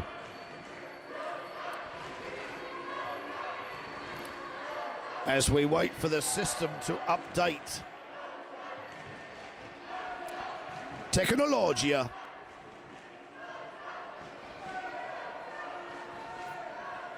I mean, apparently we put a man on the moon, but it's taking 5 minutes for the computer to show me the scores of a Muay Thai fight. So that's the second round to the red corner, Koran. Ahead on points. And if Maria Zbierczek has got any chance of winning this contest, she needs to throw caution to the wind and go absolutely bonkers in this third and final round. They clinch again. And Eugenia Koran, very good at creating distance so she can land those knees. They step back. Nice kicks from Koran. Nice knees there from Zbierczek. She's going to need a stoppage if she wants to win the fight. This is the issue. Absolutely nothing about Zbierczek saying she wants to give up. She's got the heart of a warrior. She steps in. She throws a 1-2. More knees. Both girls extremely fit. And Maria Zbierczek's stamina is unquestionable. She's actually getting stronger as the fight goes on. And is Koran tired? Nice long front kick. And last 10 seconds. Last 10 seconds of the fight. And there we have it, finished with Maria Zbierczek landing a very nice 1-2 punch combination, but it was probably too little, too late. Let's see how the judges give it, but that was 2 rounds ahead for the red corner going into the third and final round. So I think we know that it's going to go to the red corner. Red corner gets it. So the Belarus Kickboxing and Muay Thai Federation, Eugenia Koran, walks away the new IFMA female under 51 kilogram European champion. But I have to take my hat off to Maria Zbierczek, who gave a great performance there and was actually getting stronger towards the end of the contest. Well done, ladies.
Silver medal. Congratulations.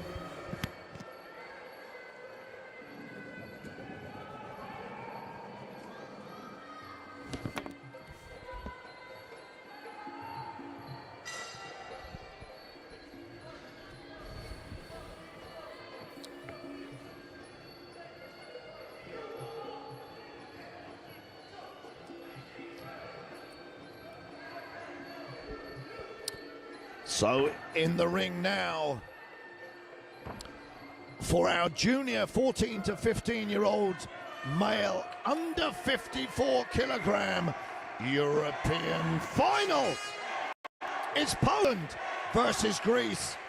In the red corner, Maximilian Marjal from Poland, and he faces from Greece Konstantino Karalis over there in the blue corner. And the crowd behind me, if you can hear, are going bonkers. Well, what an atmosphere.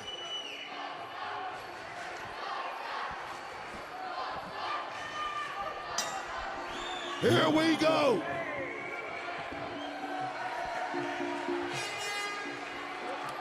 Little bit of a slip situation.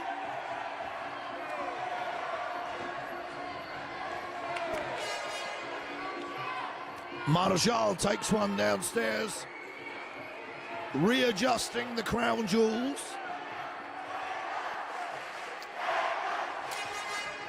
Which, a very important part of a man's anatomy and should be looked after. So he's adjusted himself and carries on. Big right hand from the Greek. They clinch. Little elbow inside from Karalis.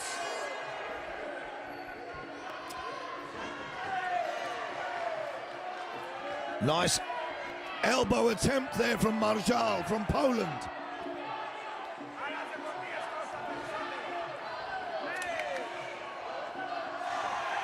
And a nice punch.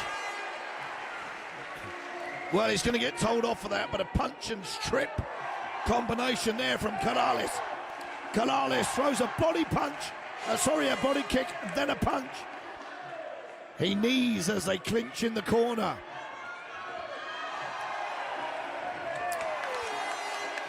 Karalis strong in the clinch. Body kick. Marjal tries a spinning back elbow. A spinning back fist from Karalis. A big right hand from Karalis.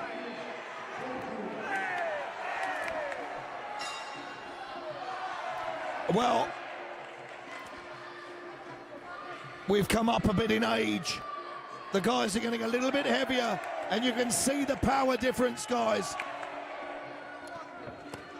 Spinning back fist from Karalis. And as we close this first round, well.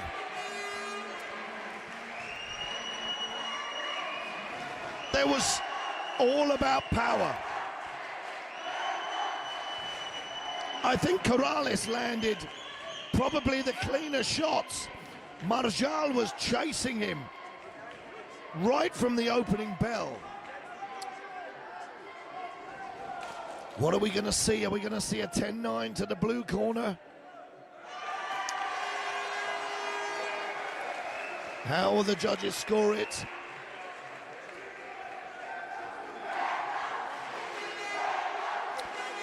Yep, that's what we see. So it's 10-9. The first round goes to Karalis from Greece. So Maximilian Marjal is going to tidy things up, use his reach advantage. Spinning back fist, but he gets tagged by a left hand. A right hand from Karalis. They exchange knees inside. Maximilian Corrales making it uncomfortable. Sorry, Maximilian Marjal makes it uncomfortable for Corrales. Spinning back fist from Corrales. Corrales turns Marjal into the corner.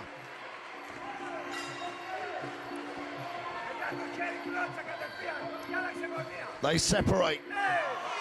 Right hand from Corrales, a low kick from Corrales. Corrales dodges the punch of Marjal and turns him into the corner. They step back.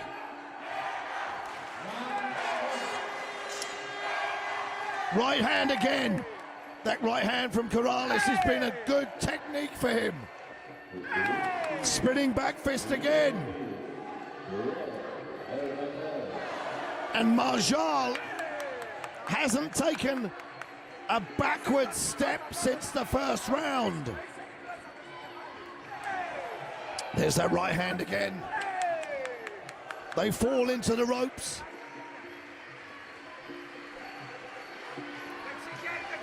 The referee wants the action to restart. They clinch again. They separate.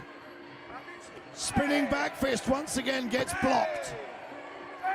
A spinning back elbow attempt. Corrales there thinking about a choke, which is not allowed, of course. And nice body kick. We come to the end of the second round. Now, I think of everything you saw happening, those straight right hands from Constantino Corrales were the more damaging of the techniques. Nothing much happened in the clinch. They went to the ground several times. But I think we're going to see a 10-9 again to the blue corner.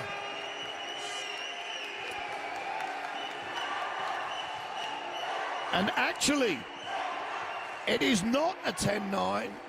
The judges have decided that that was a very dominant round from Corrales, so they've given it a 10-8. So we now go into the third and final round with Maximilian Marjal needing a stoppage if he wants to win the title. But Corrales is not going to be having any of it. Punch kick combination.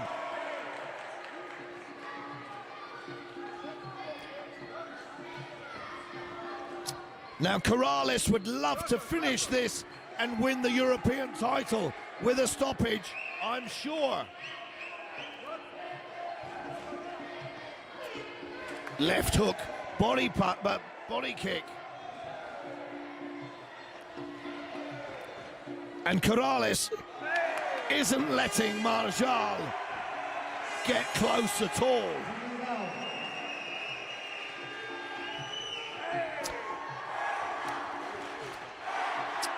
Yep, Corrales is evasive and strong. Marjal looks to his corner for advice.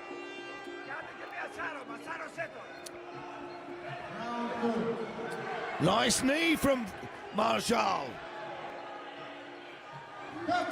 He's got the power.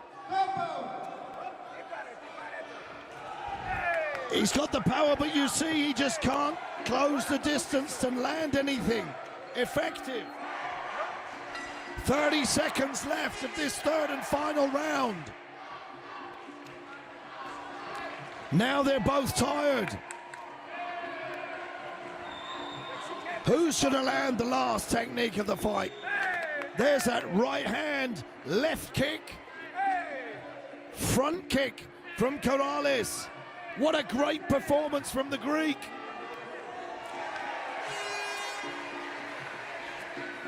Marjal goes down through tiredness, and there's the final bell. The crowd go crazy. And I don't want to jump the gun, but that has to be all 3 rounds. To Konstantinos Karalis from Greece, who goes away as the new IFMA under 54 kilogram European champion. And our condolences to Maximilian Marjal, who just couldn't get his techniques in range. His work was stifled every time he tried to do something. And once again, great sportsmanship there. And a final photo to take away as a memory of this great adventure for these young men.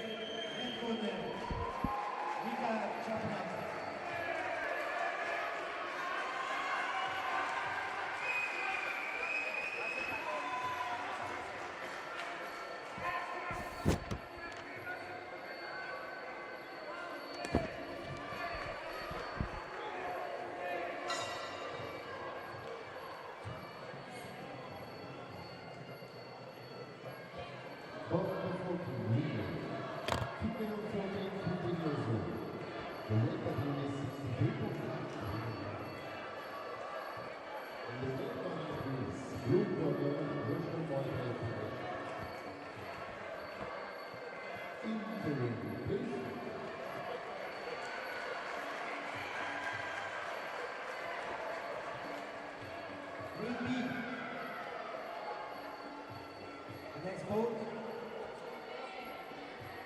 red corner, IF, Anastasia G, blue corner, Anastasia Nemitska, Peania.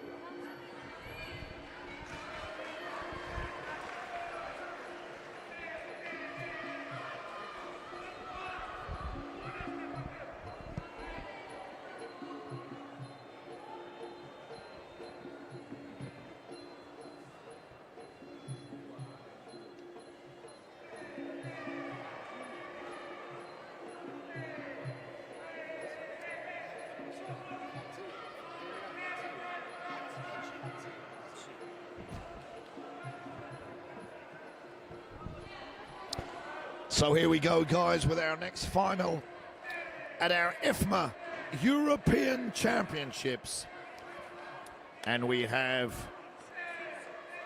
our 14 to 15-year-old female final fought at under 63.5 kilograms. We have Peania Hadji from Greece fighting out of the red corner, and she faces from the blue corner, fighting out of the Russian Muay Thai Federation, Malika Alimbekova.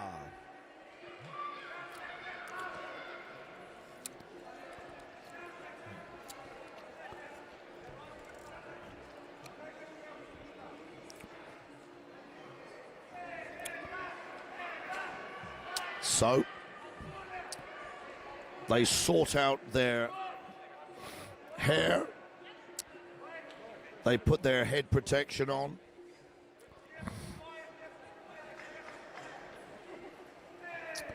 And Malika Alimbekova there. She can't wait to get underway with the action. But being made to wait by Hadji. They come together. Lovely punch there from the Greek fighter. They clinch, and right from the offset, a ferocious pace. They fall to the canvas.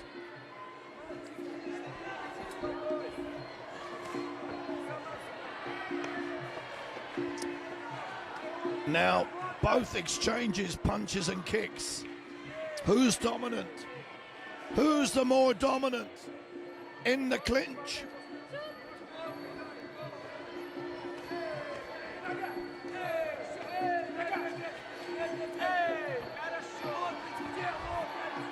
Well, Hadji there working very well, that Greek fighter. Alimbakova on her toes. Nice front kick.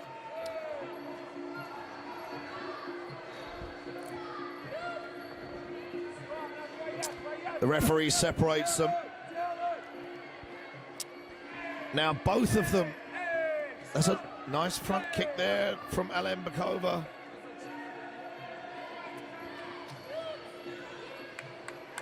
But their work needs to be a little bit more accurate.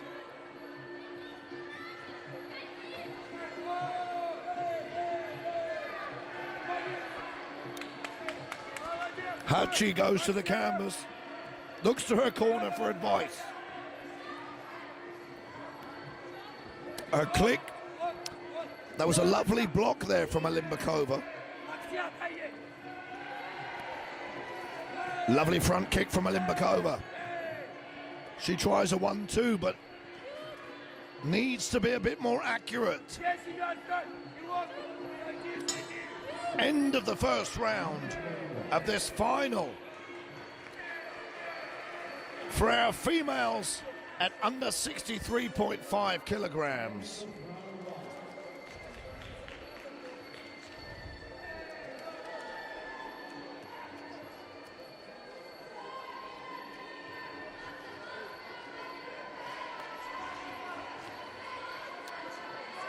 Now, I feel that the judges will favor the Greek fighter from the red corner at the end of that first round. Let's see what the system says.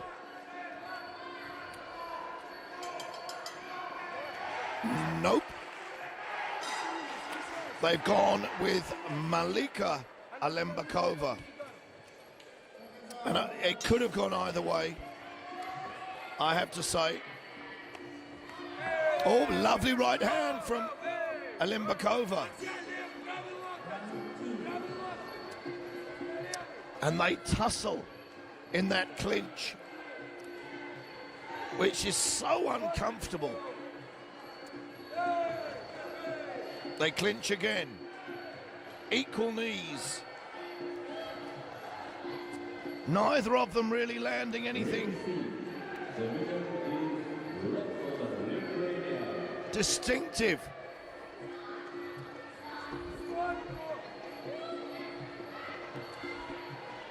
The referee takes them apart. They fight again. Hadji stalking, looking for an opening. Takes body kicks from Alimbakova. A 1-2 from Alimbakova. A Superman punch from Alimbakova.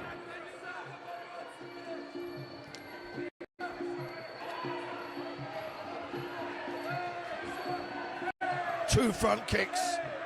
A front punch from Alimbakova. And Alimbakova's really coming on strong now. She's found her range. And that right hand is a dominating punch.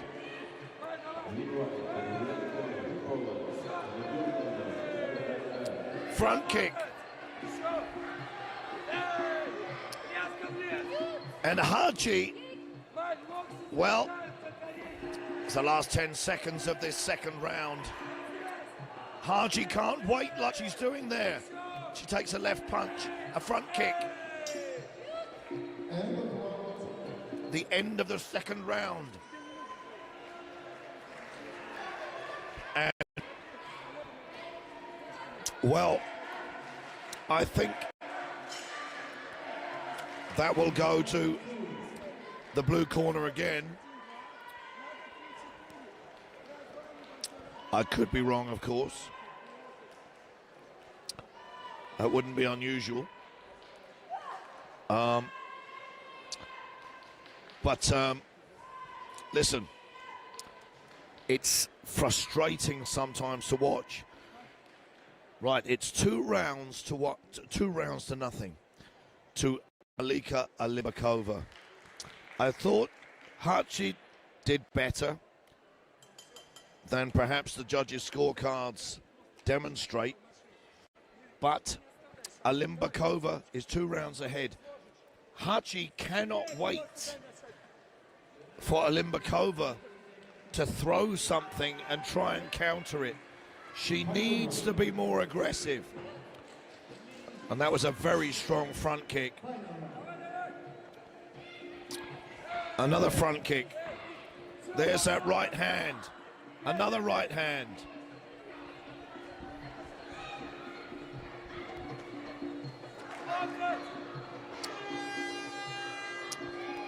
And Hachi, she has to work. She has to throw something.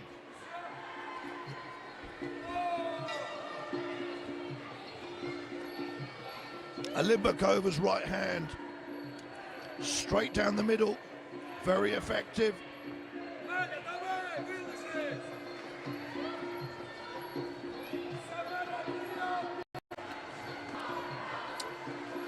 And there you see Alimbakova comes in, she throws a kick and a punch and then clinches.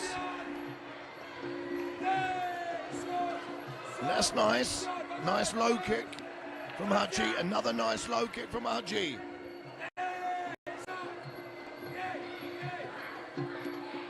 They clinch, and Alimbakova throws a couple of knees. They step forward. Left hand from Alimbakova. The kick is caught.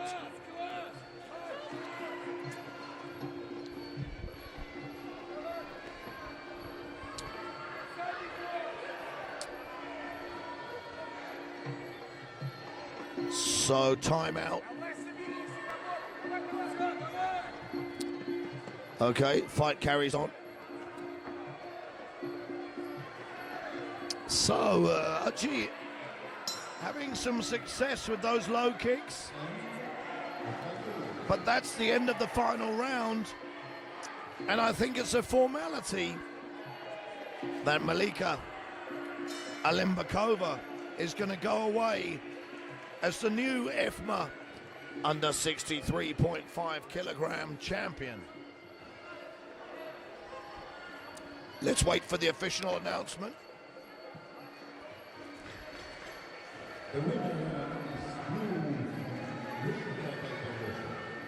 There we go.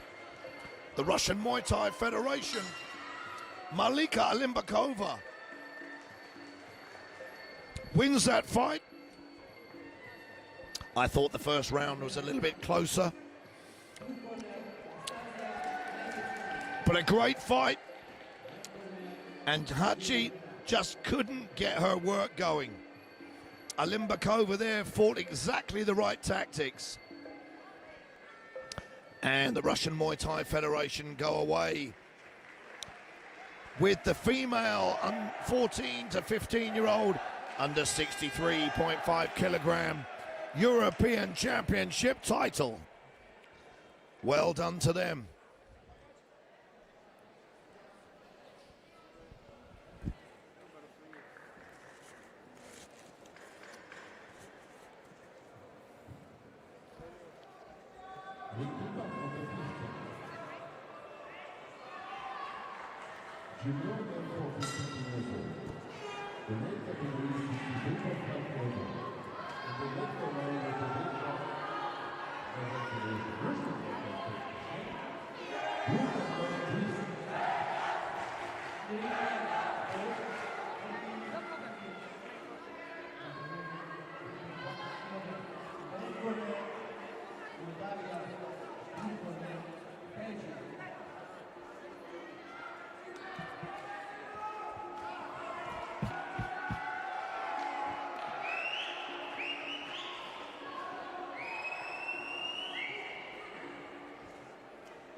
So here we go in the ring right now.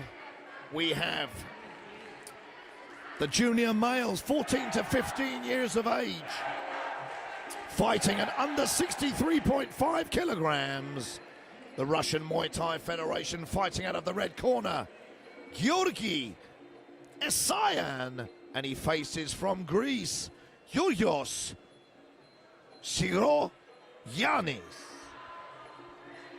Now that took some effort to get that one out, ladies and gentlemen.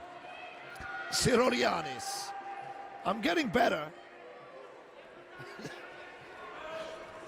I'm getting better. I'm getting better. So, Russian Muay Thai Federation facing Greece. Esayan and Siroyanis.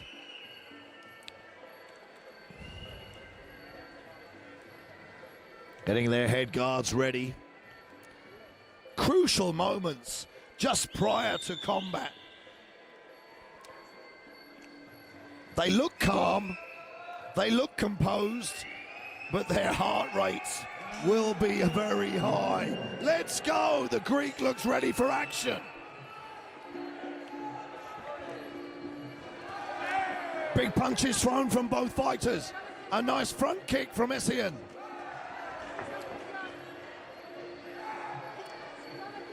Esayan from the Russian Muay Thai Federation with the reach advantage. High kick, blocked, spinning back fist. A 1-2 from the Russian Muay Thai Federation. Referee jumping in. Just making sure that head protection is worn correctly.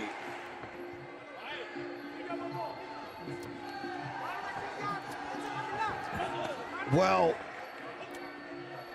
Georgi Esayan, very powerful indeed. He throws a punch followed by a high kick. Straight punches and a knee. The referee giving Siroyanis a standing count over there in the corner. But I have to say, he's being dominated at the moment by Georgi Esayan. And a big right hand lands, a spinning back fist. Esayan's got him in the corner. Is the referee going to call it? He has. The referee stopped the contest. Wow. What a performance from Georgi Esayan from the Russian Muay Thai Federation, who wins by stoppage in the first round.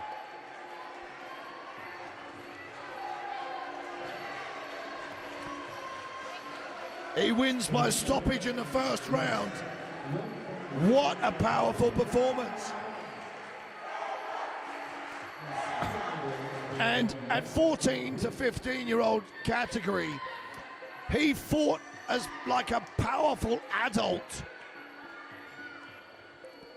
I don't know what they feed them over there in the Russian Muay Thai Federation.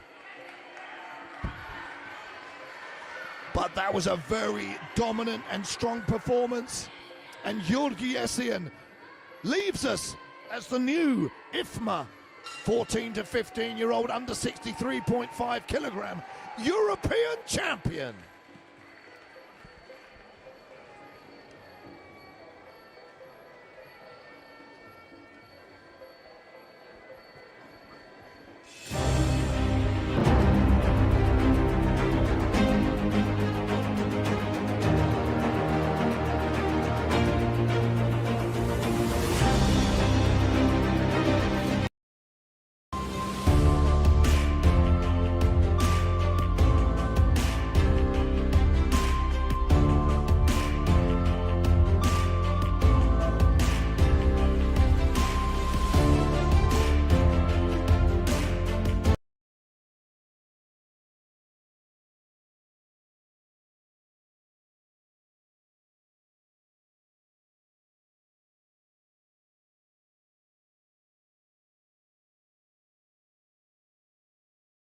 What an exciting contest that was between the Russian Muay Thai Federation and Greece. And interestingly enough, our next contest is between Greece and the Russian Muay Thai Federation.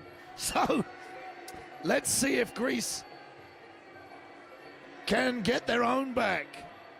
This is the junior females 14 to 15-year-old category, fighting at under 71 kilograms. Angelica Aser from Greece, fighting Maria Sabirova from the Russian Muay Thai Federation.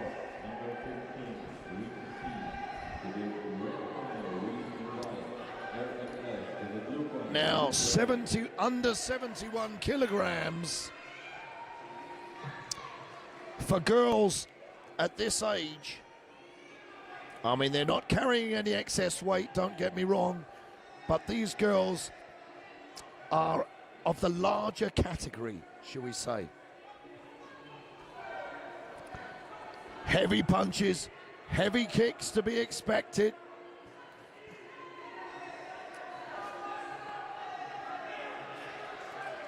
Maria Sabirova in the blue corner with a reach advantage.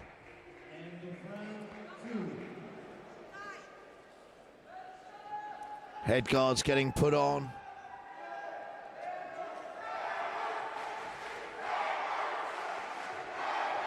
You can hear the crowd behind me shouting, Hellas, Hellas, which is Greek for Greece.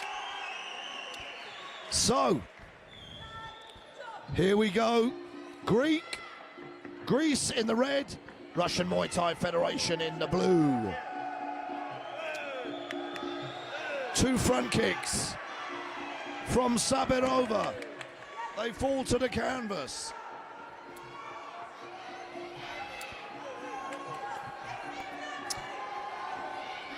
And they exchange low kicks. A slower start, as you'd expect with these heavier weights. Maria Sabirova throwing more knees in the clinch.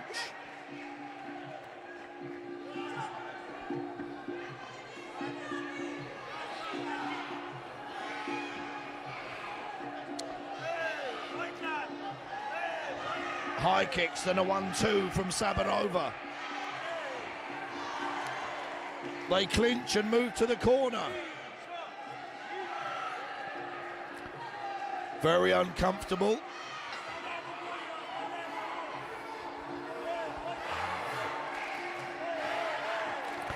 A left hand at the end of that combination caught Aser.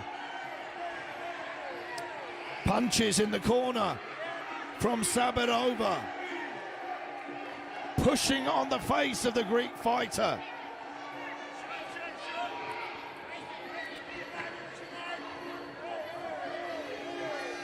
A high kick, front kick, a right and a left hand. Not really using her range as much as she could.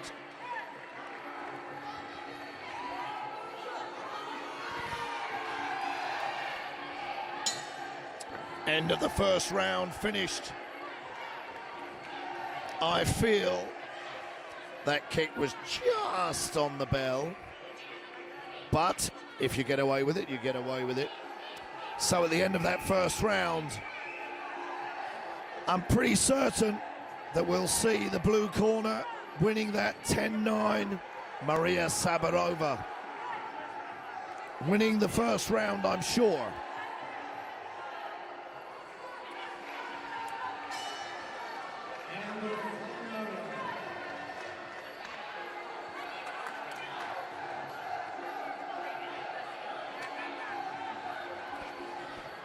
So, they take a breather. Maria Sabirova taking deep breaths over there in the blue corner. Angelica Aser ready to come out for the second round. They touch gloves. And a flurry of punches land on the face of Asa. The referee gives her a count. She's holding her gloves up. She wants to carry on. But they were stiff punches from Maria Saburova. She's going to do the same thing. Push her back into the corner. She got her leg caught over the rope there, which stopped the momentum. And Asa stifles her work by holding on. The referee separates them. And a left hand from Saburova lands on the face of Asa.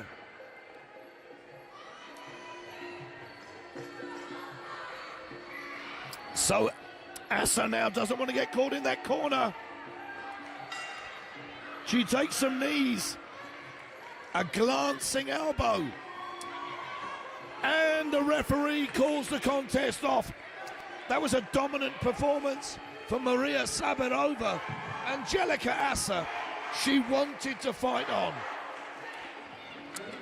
A warrior, but here she is in the finals of the European Championships, and just wasn't enough for Maria Saburova from the Russian Muay Thai Federation, who looks very, very happy indeed. There we have it, the blue corner, Maria Saburova goes home as the junior 14 to 15-year-old female under 71 kilogram IFMA European champion.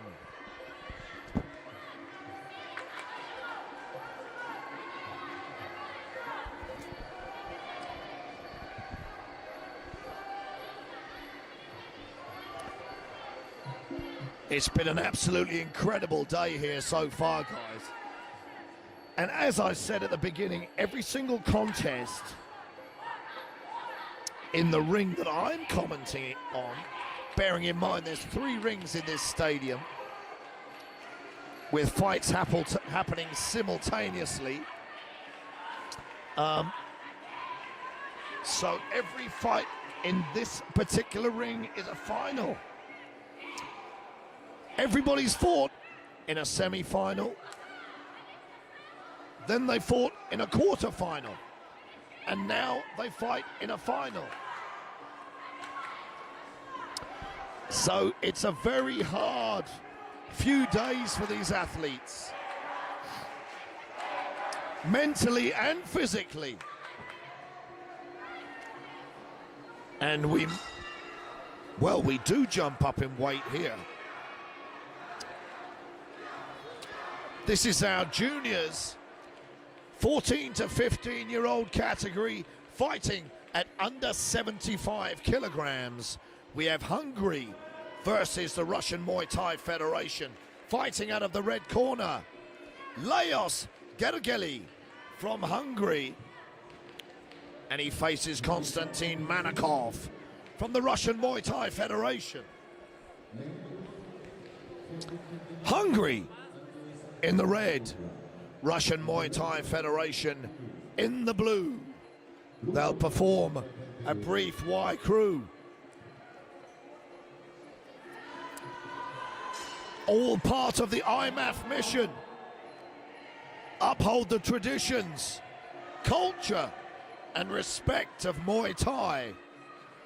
And as I said before, we have 38 countries competing here, all battling it out for victory.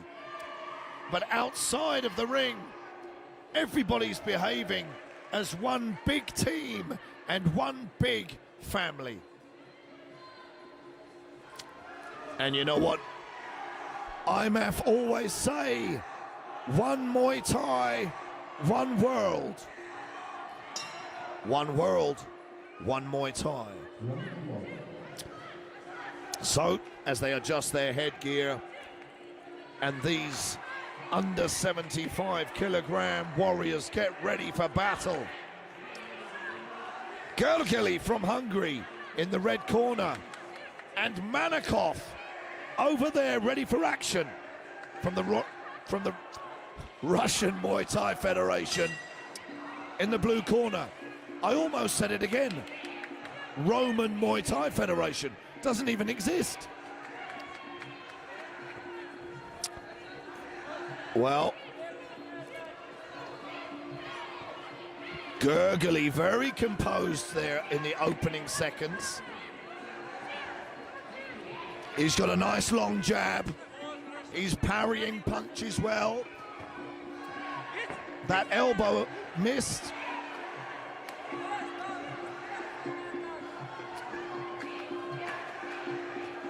That elbow caught him, followed by a left hand. He's cocking that elbow, ready to hit.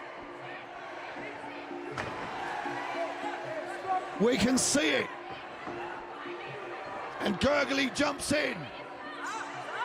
Manakov under pressure takes another elbow.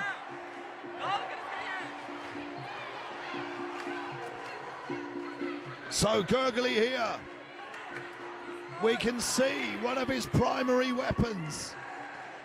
That was a nice left hook. Well, he's got some great boxing and a high kick. A nice jab, and when he steps back, he relaxes, he throws that spearing elbow again. But a nice 1-2 combination from Manakov. A nice right hand from Manakov.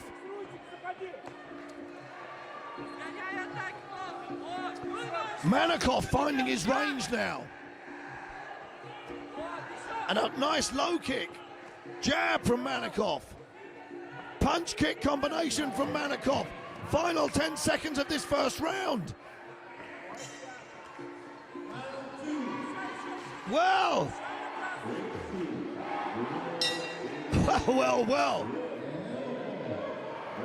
Well, I think because of the elbow strikes, the round has to go to Leos Gurgly. But Konstantin Manakov made a fabulous comeback in the second half of that round. What are the judges going to give it? Let's have a look.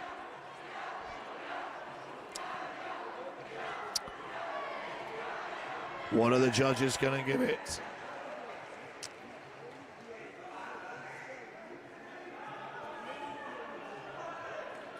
Come on, judges, show us the score.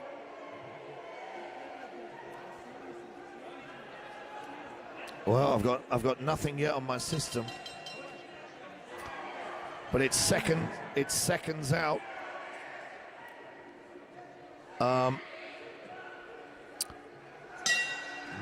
It's seconds out, and I can't tell you who won that first round.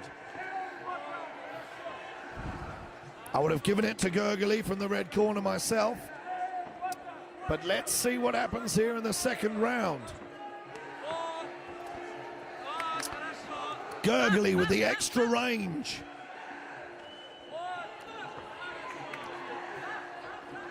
But when Manakov gets inside, he's dangerous. There, you see it, punch for punch. But that's a stiff jab from Gurgly. Low kick from Manakov. Inside low kick from Gurgly. A nice straight right from Gurgly.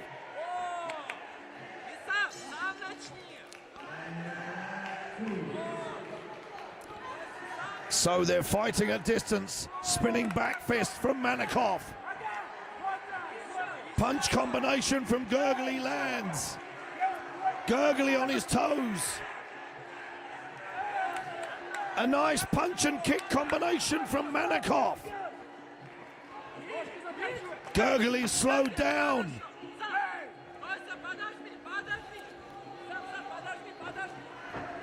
Nice high kick.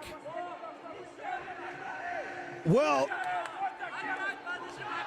Gurgly has definitely slowed down from the first half of the first round. He's got the range, but Manakov is working him out. Last 10 seconds of the second round. Manikov's confidence must be building. Straight right. Well, goodness me. Well, so the first round, yes, went to Gurgely. I don't know if it's Gurgely or Gurgely. I'm sorry. Gurgely sounds better, doesn't it? Gurgely. It's Hungarian, but sounds slightly French. I'm waiting to see the score of this second round, because this is going to mean drama in the final round. If the second round goes to the blue corner, seconds out, they come out for the third and final round. And ladies and gentlemen, it's a round apiece. So it's all on this third and final round. Now the pace has to be non-stop. This is for the European title. And Manikov managing to keep Gurgely at distance. Gurgely with a jumping knee. A 1-2 kick from Manikov. Manikov avoiding the punches of Gurgely.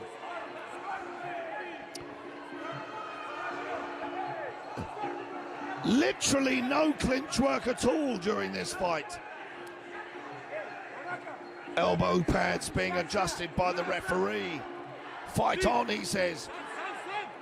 And Gurgely, I think he's tired. His accuracy is off. That right hand landed. And Manikov fighting on. He's fighting on heart alone. That was a nice high kick. Spinning back fist misses. Another high kick from Gurgely. An uppercut misses. Manikov still coming forward. It's going to be hard to separate them. Somebody needs to do something dominant. A low kick from Manikov. Front kick from Gurgely. A big right hand from Manikov. A left and a right. And Manikov still stalking. 20 seconds of the third and final round. Well, we come up to the last 10 seconds. Keep going, guys, keep fighting. There you have it, the last 10 seconds. Manikov still on the front foot. He throws a spinning back fist. The end of the contest. Oh my goodness me. It's drama here in Athens, Greece at the IFMA European Championships. When these fights go to the final round, it's drama indeed. I mean, Manikov looked like he was coming forward, throwing more shots, but what are the judges going to give it? Who is going home with the title? The red corner. The red corner gets it. From Hungary, Lajos Gurgely wins the European under 75 kilogram European title. And I have to say, Konstantin Manikov is going to feel very disappointed. I have to say, I thought he did enough. That must have been so close. Such a close fight. And what a fantastic performance from both fighters. Manikov got stronger and stronger as the fight went on.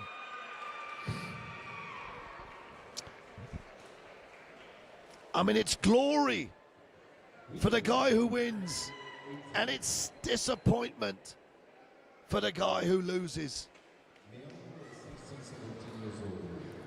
And I really feel for Manikov there.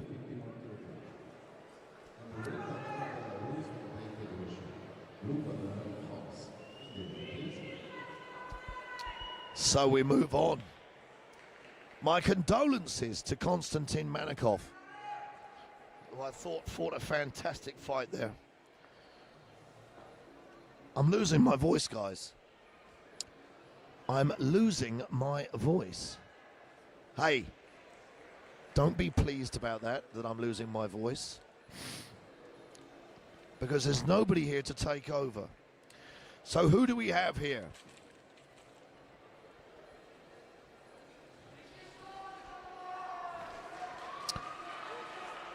We have the Belarus Kickboxing and Muay Thai Federation fighting France. Juniors, 16 to 17-year-olds, fighting at under 51 kilograms. Mikita Burlo from the Belarus Kickboxing and Muay Thai Federation, and he faces from France over there in the blue corner, Marley Stevens. Now, once again, this is a final. Not their first fight of the week.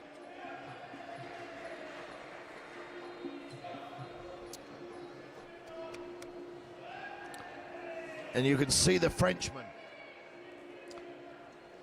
with a reach advantage.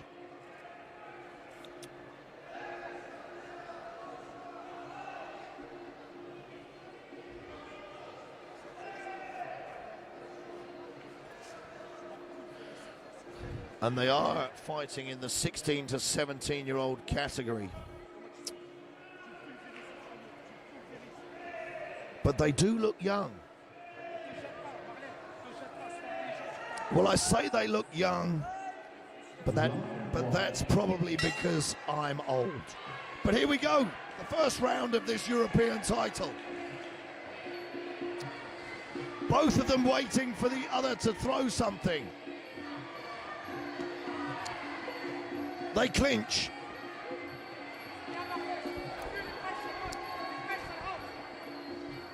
Burlo throws a nice long kick. And a big left straight punch which lands.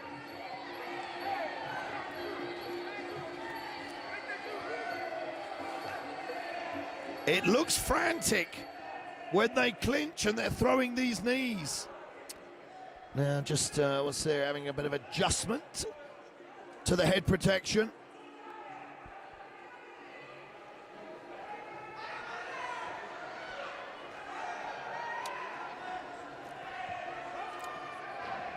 They come back together. And Burlo setting up punches with kicks from distance.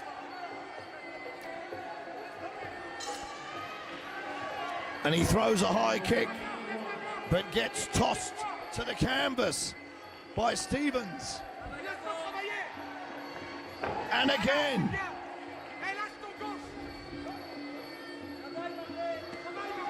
Low kicks exchanged.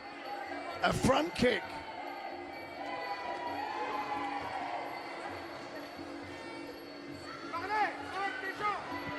A nice long front teep from Stevens. They clinch. They hold. The referee breaks them apart.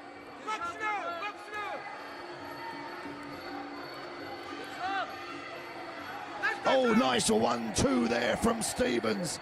Lands to the face of Mikita Burlo. We hear the tap for the last 10 seconds of this first round.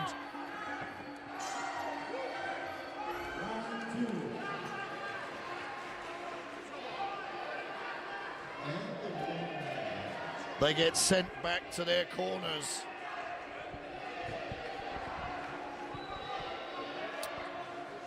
Now, who would we say took that first round? A very difficult one, if you ask me, to separate these two fighters.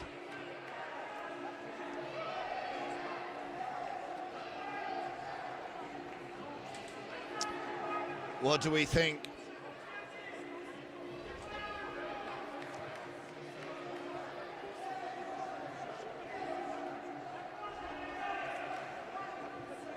What do we think, guys?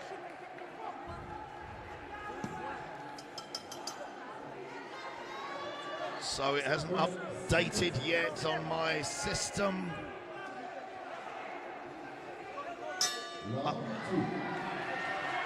So I can't tell you. Oh, there we go. So the red corner gets that first round. 10-9. And I think that's a very fair score, but it's close. Now, Burlow slides back on his toes. Low kick misses twice from Stevens. And Stevens there using his range with a couple of punches. Burlow needs a bit of head movement and sideways. There we go. He moves to the side.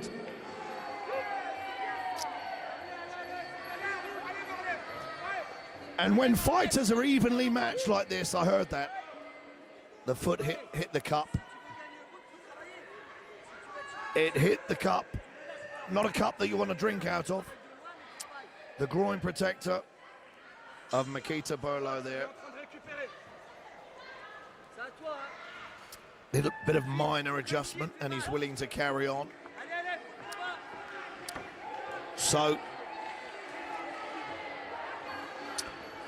they clinch and it just looks so uncomfortable when they clinch like that.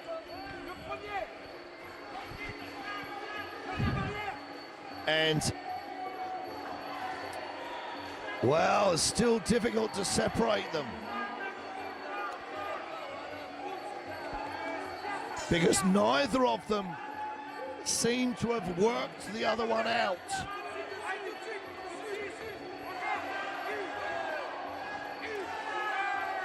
And Stevens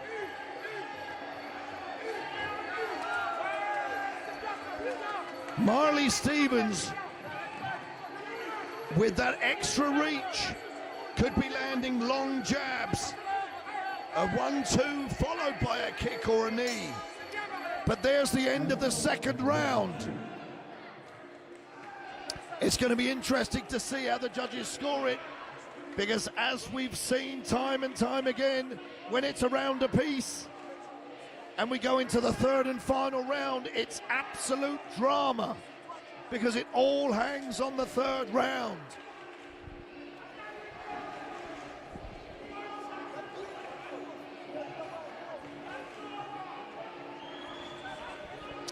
So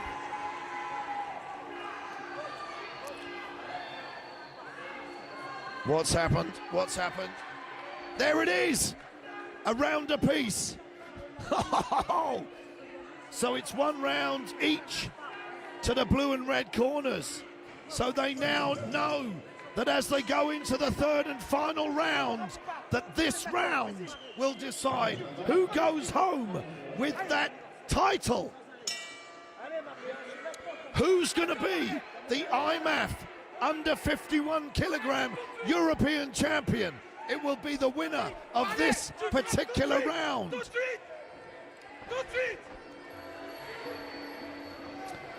And that means neither of them can play it safe. Spinning back fist from Makita Burlow. Now a more aggressive Marley Stevens.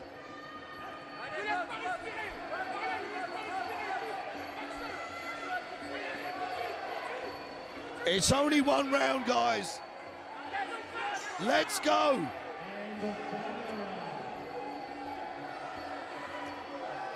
Makita Burlow's work stifled as Marley Stevens grabs him and holds on. Burlow looks tired.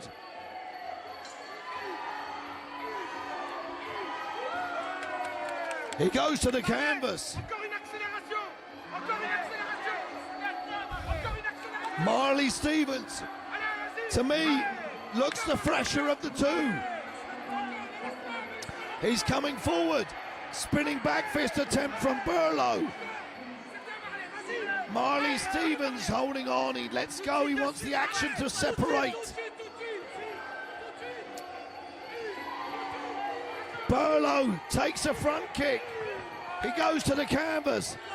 I think Makita Burlow is very tired in this third round.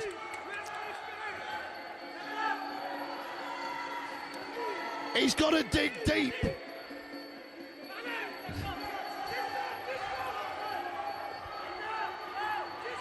He's got to find it. It's the last 10 seconds.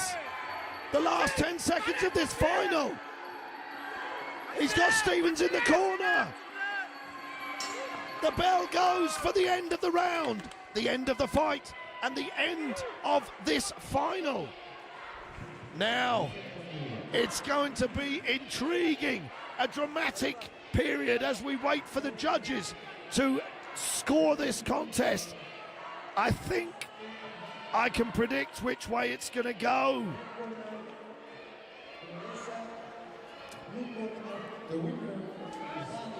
There we go.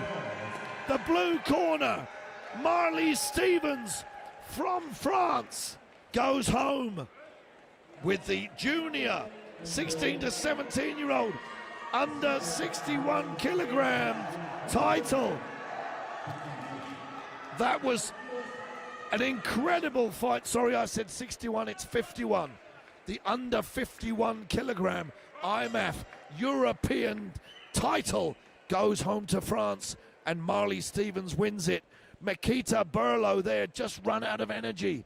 He had the skills, he had the tools to win the fight, but didn't have the stamina.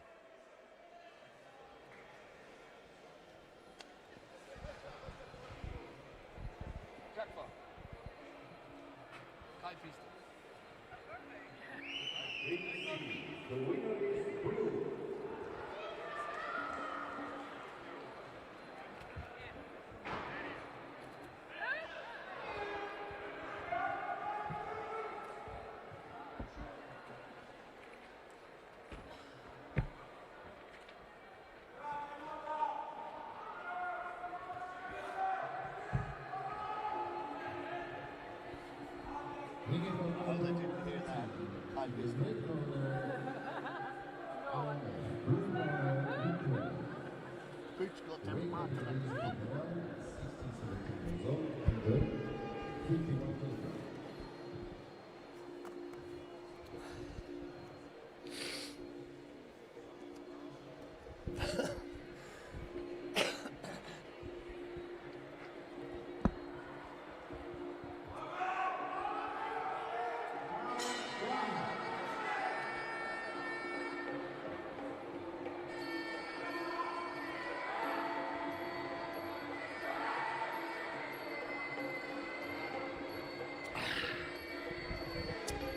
Well,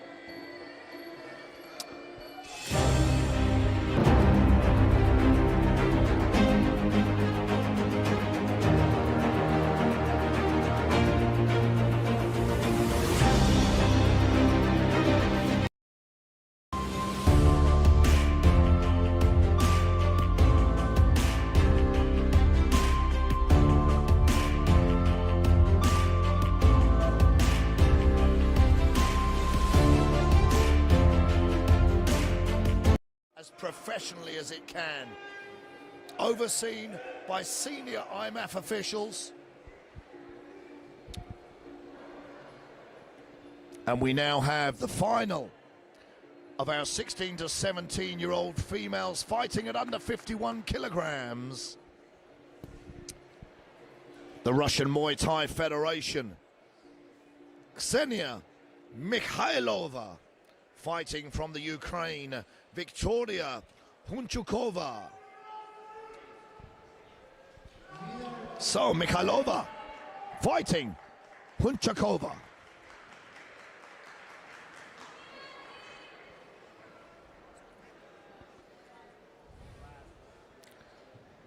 So they get prepared.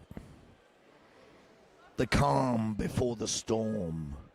And the bell goes for the first round of this final. And they clinch, they turn, they struggle. And the referee separates them.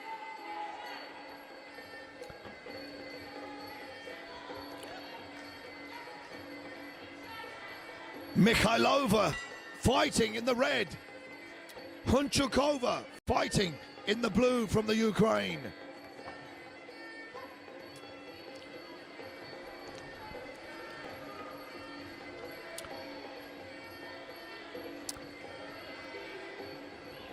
And they clinch. Nothing particularly dominant.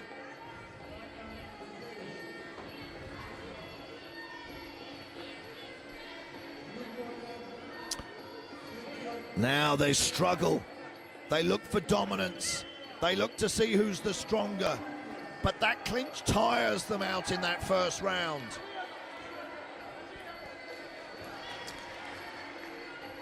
And Hunchukova gets dropped to the canvas by Mikhailova.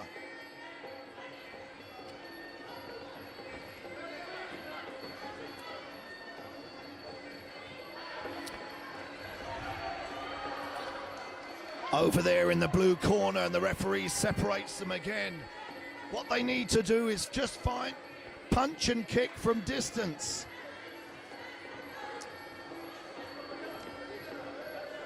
If they close the gap here, the judges are going to look for who's dominant and who's throwing more knees.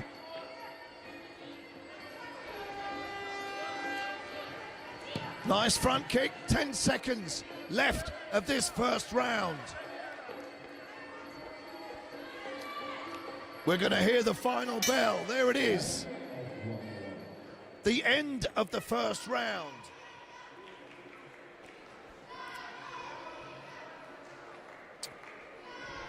And listen, I don't want to bring anything politically incorrect into this discussion. We've got the Russian Muay Thai Federation fighting the Ukraine in a Muay Thai contest. But I can assure you 100% outside of the ring, these guys are friends and they're acting like family back at the hotel. So I don't want any comments or any thoughts of anything political from you guys at home. And if you want to argue about that, come and see me here in Athens, Greece. Because IMAF is one big family. Regardless of religious, cultural, or political backgrounds, we're here for one thing. Muay Thai. Remember, one world, one Muay Thai. So we enter the second round of this final.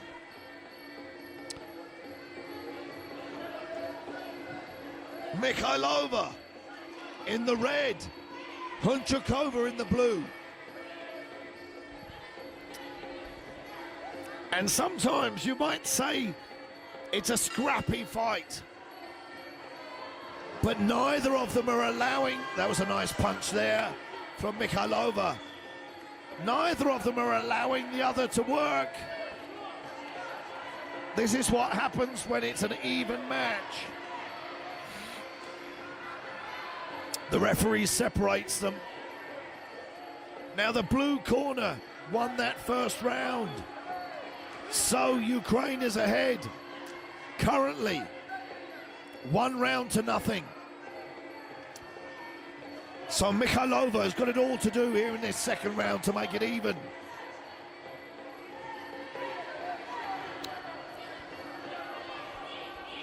If you've lost the first round, the second round is almost more important than the third round. Because if you go into the third round, 2 rounds down, you're really facing an uphill battle. So Mikhailova has got to pull it out the bag here. She's got to give it everything. Nice. Well, they're exchanging equal punches and kicks.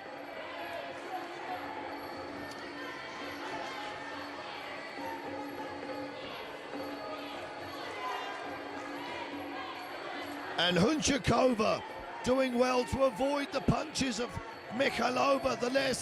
That's the tap for the last 10 seconds of this second round.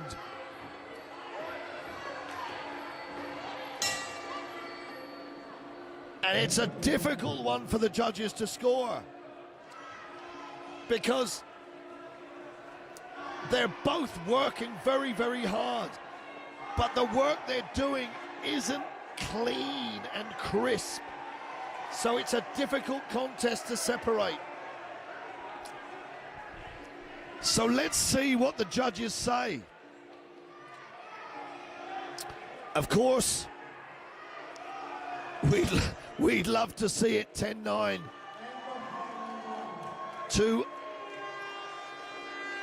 the red corner, so that we go into the third round with that drama of a European final. But what are they going to call it?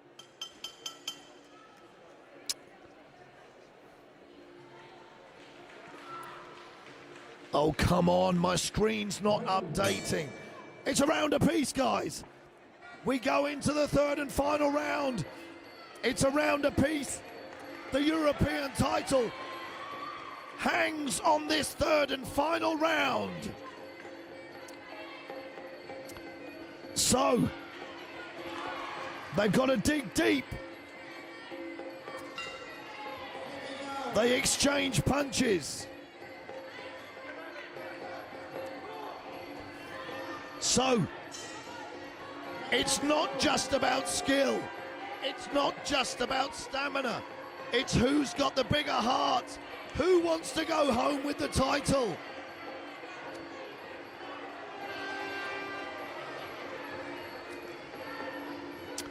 And Mikhailova's corner shouting advice.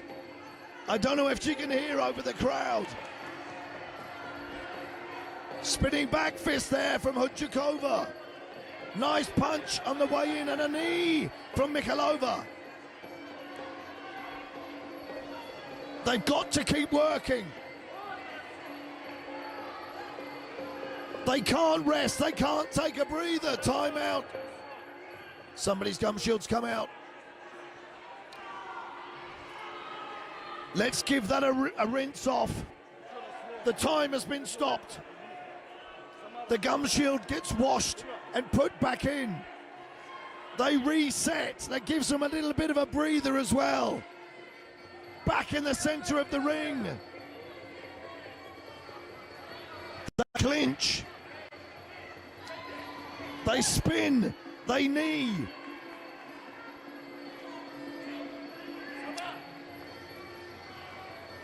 Well, I can't separate it. I feel that Mikhailova may be landing more punches.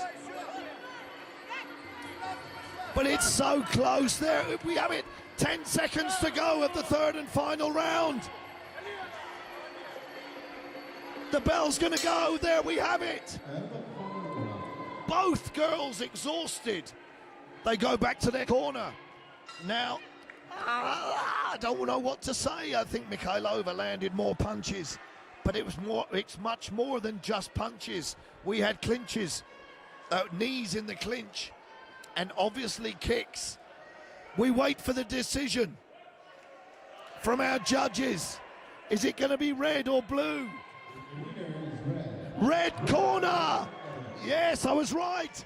From the Russian Muay Thai Federation, Peania Mikhailova goes away as the new IFMA under 51 kilogram female champion.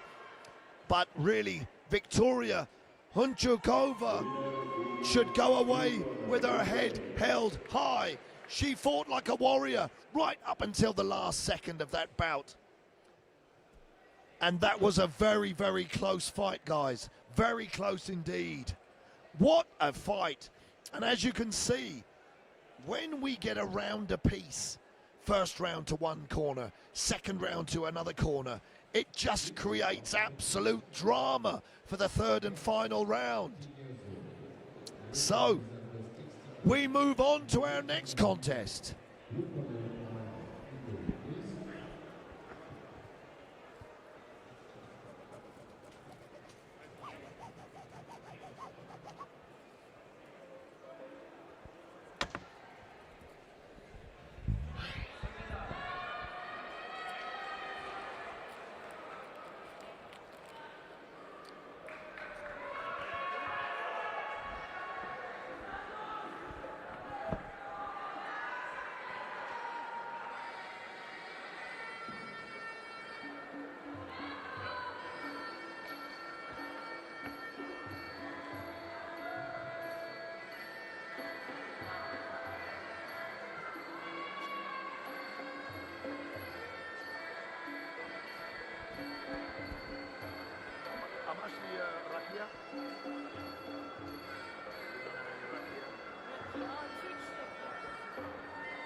Drink. They've got some vodka upstairs. No, I talk better. Rakia especially.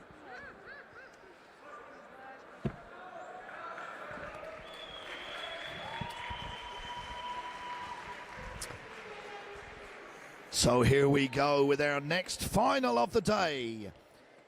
Our junior 16 to 17-year-olds. Under 60 kilograms, Hungary versus the Russian Muay Thai Federation. Fighting out of the red corner, Alexander Heber and Dmitry Bulanov in the blue. Lovely punch there, well, exchanging punches and kicks equally. Nice left hands there from the Hungarian Heber, who is actually at a reach disadvantage. Better work in the clinch from Bulanov.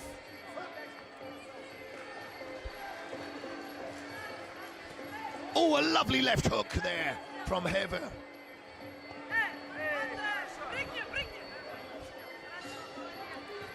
That could be an interesting weapon.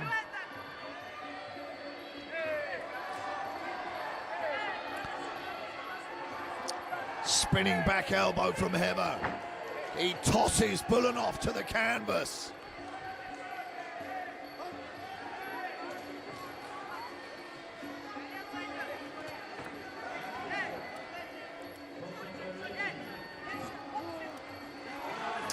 The referee separates them.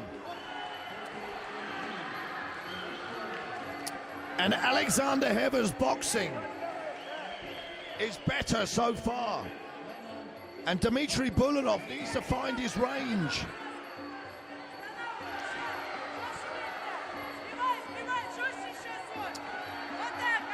There's a bit better with the right hand. Bulanov more dominant in the clinch. We hear the last 10 seconds of this first round. And the bell goes. Well, Alexander Heber from Hungary in the red corner. I feel that he did enough to take that first round. But let's see what the judges say.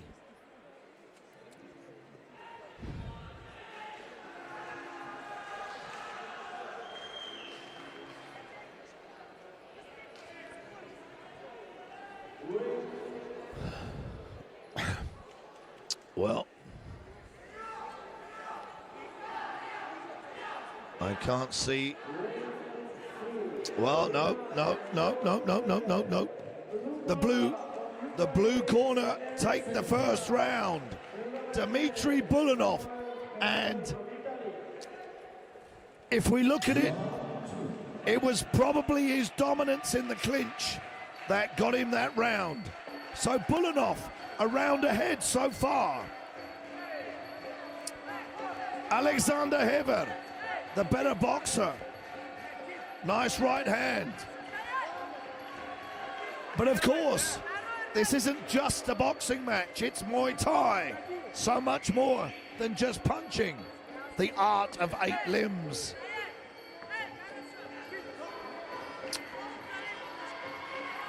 So they wait, and then one explodes. Heber holding on to that leg. A nice right hand from Heber. A left hook from Heber. A right from Heber. Now, Alexander Heber. He throws an elbow inside. Now this is where Bulanov is successful. And Bulanov in the clinch forces the referee to give Hever a count. But you can see the damage around Bulanov's face from the punches from Hever. Oh, a lovely punch-kick combination from Bulanov. And Bulanov in the clinch again. Knee after knee. Elbow. Last 10 seconds of the second round. And we're going to hear the bell go. There, the end of the second round. So, 2 rounds down at this under 60 kilogram final here at the IFMA European Championships in Athens, Greece. Now, let's have a look at the score.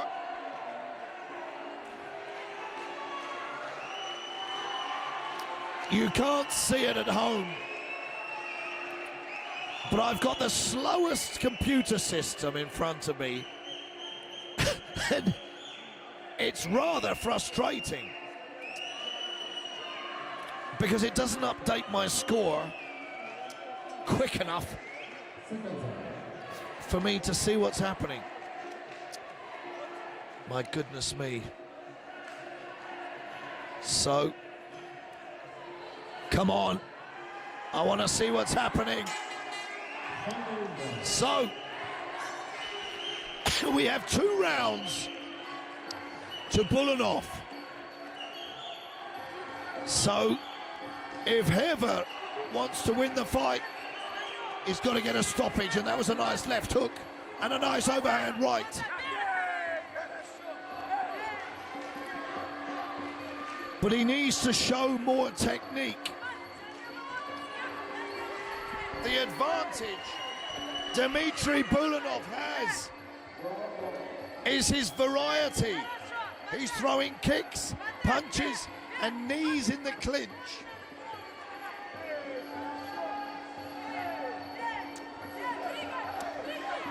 If it was a simple boxing match, Alexander Hever would dominate, I'm sure.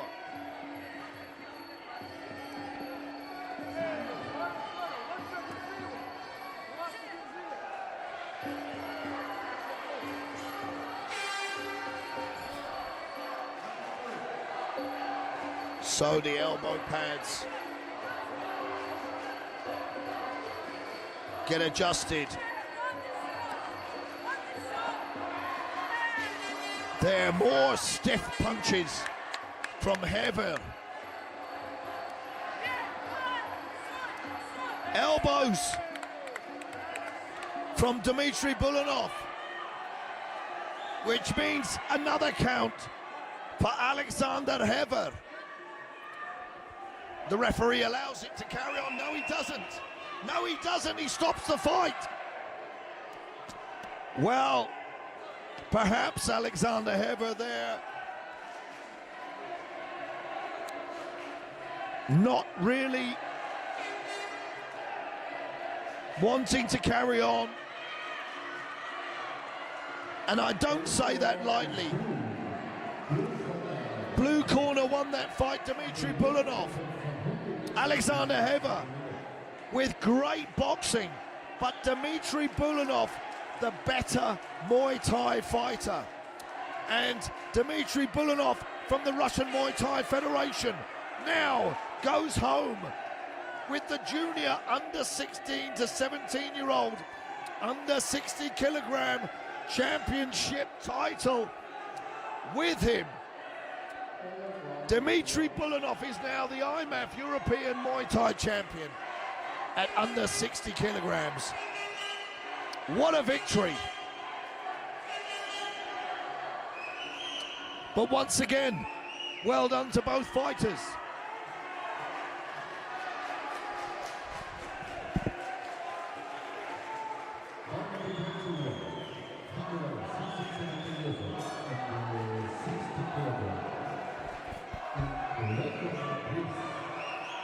Blue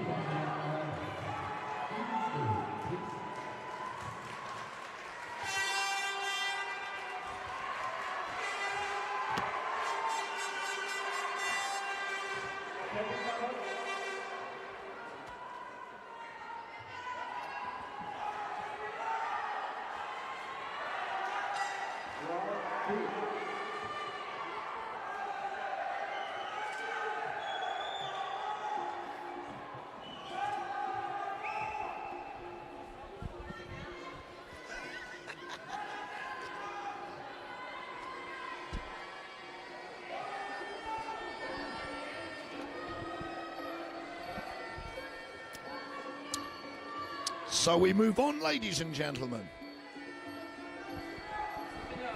And I hope you've been with us since the beginning of the day, because we've seen some incredible action.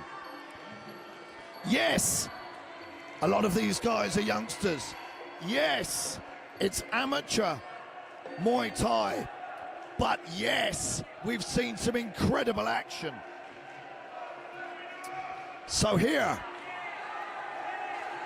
we have yet another final. This is the junior 16 to 17-year-old females fighting at under 60 kilograms. We have Greece facing the Russian Muay Thai Federation. Greece fighting out of the red corner. Despina Stavropoulou fighting Alexandra Ayukova from the Russian Muay Thai Federation over there in the blue corner.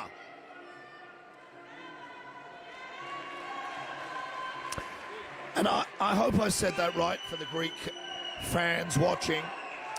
Stavropoulou, or is it Stavropoulou?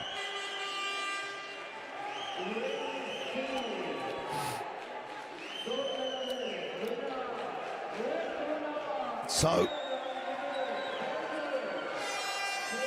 we're ready to go. The battle commences for the under 60 kilogram European title.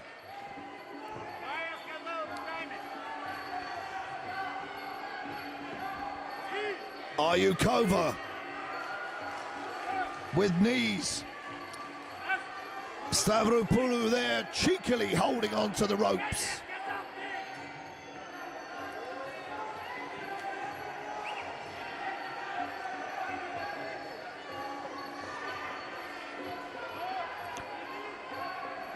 Nice boxing from Ayukova.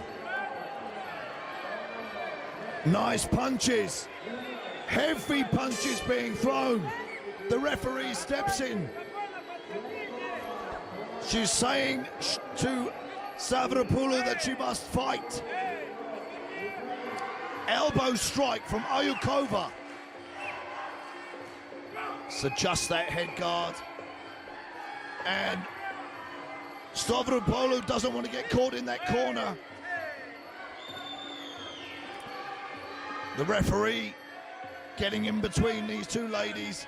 Let's fight. And Stavropoulou really, well, she can't wait, because the reach advantage of Ayukova is going to play a big factor in this fight. Nice head kick, followed by a punch that's going to cause a count. The referee counts Stavropoulou, and Ayukova stands in a neutral corner, waiting for the action to recommence. She's going to attack. There's a 1-2 punch. Last 10 seconds, head kick. Another count. Stavropoulou, she's a bit confused, doesn't really understand that it wasn't a damaging. It wasn't a damaging technique. But the referee has called it off. She decided that Ayukova was too much for Stavropoulou and wanted to save her from any further damage. And a first round victory. A first round victory for Alexandra Ayukova from the Russian Muay Thai Federation, who goes home as the new IFMA under 60 kilogram Muay Thai European champion. Well done to Alexandra Ayukova. And commiserations to Despina Stavropoulou, who wanted to fight on. She wanted to fight. But unfortunately, the referee decided that she was being outgunned. Good sportsmanship there at the end of the fight. And we wait for our next final.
So a little bit of a delay here for our next contest. This is our junior males, 16 to 17-year-olds fighting at under 67 kilograms, with Georgia fighting out of the red corner, Nika Peania, and he faces Dmitry Karatarev from the Russian Muay Thai Federation. And as I did yesterday, I know it's Muay Thai, but with a name like Karataev, I'm going to keep saying Karate. Karataev. But it's Karataev. Dmitry the Ninja Karataev. So Georgia in the red corner. Nika Peania facing over there in the blue corner from the Russian Muay Thai Federation, Dmitry Karataev.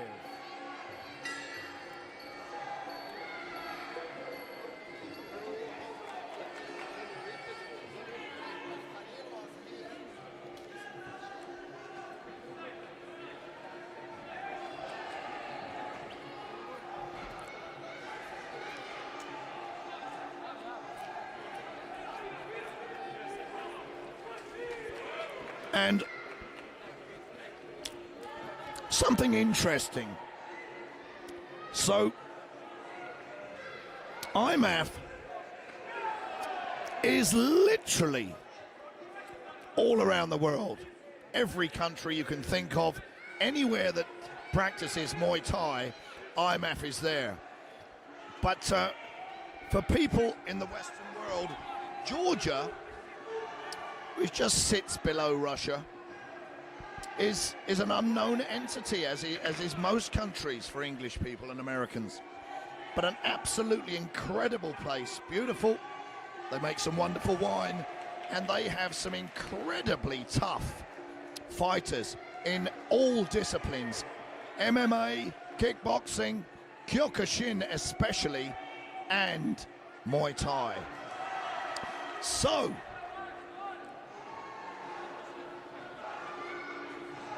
the referee has positioned them in neutral corners. What's happening? So they're both in neutral corners at the moment. Nika Peania in red, Dmitry Karataev in blue.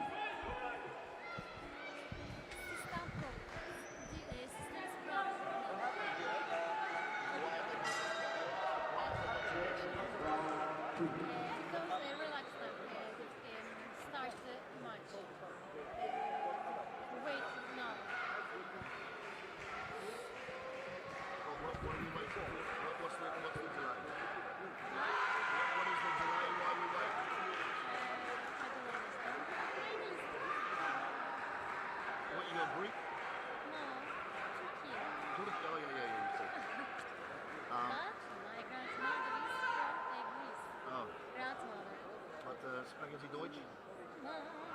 Parlez-vous français? Oh my God, you are perfect. Говоришь болгарски? Говоришь болгарски? Не болгарски. По-русски?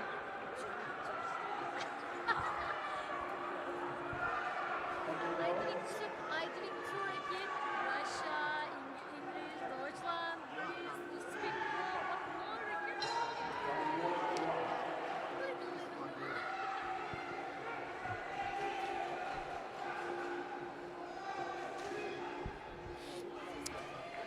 So if you're watching at home and you're just wondering what's happening here, we have a slight delay, a little technical problem with our computer system.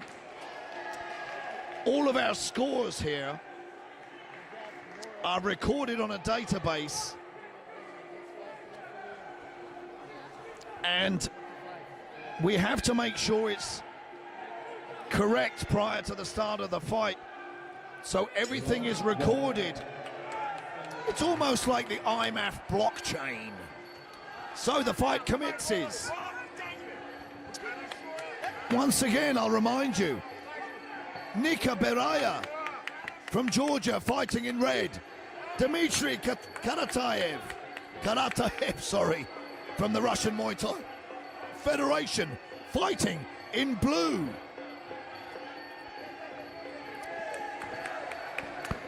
And they're under 67 kilograms, but they look bigger than that, don't they? Good work inside. Low kick, checked a big right hand there.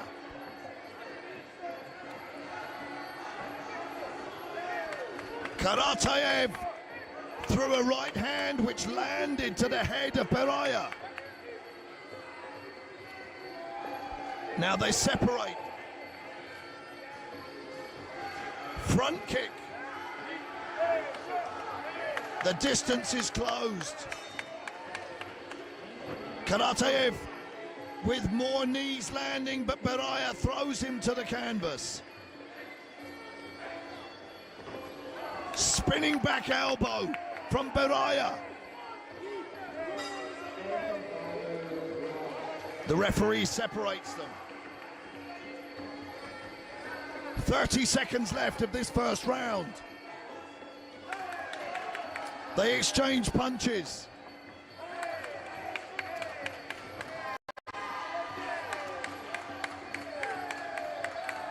And Karatayev has the better of the clinch. 10 seconds left of this first round.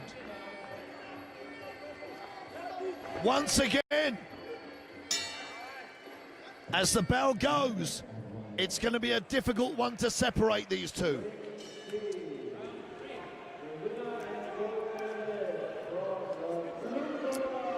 I mean, what would be wonderful would be to have a system where everybody watching online or live could just give their prediction of how that score, of how the round...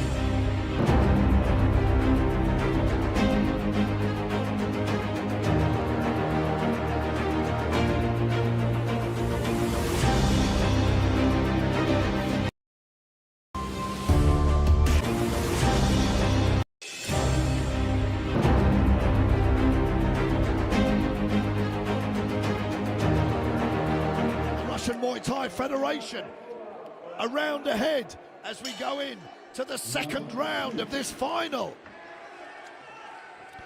So Nika Beraya has to work hard. There's no holding back. I said it earlier, you can't leave the ring after fighting in a European Championship with anything left in the gas tank. If you do, you've done yourself an injustice. They separate. Peania there off balance. Karatayev throws some punches and they close the distance to clinch and throw those knees. Nice punches from Karatayev. He misses with that high kick.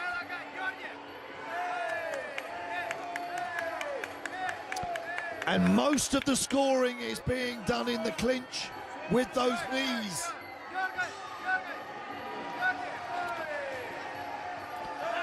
Overhand right there from Peania.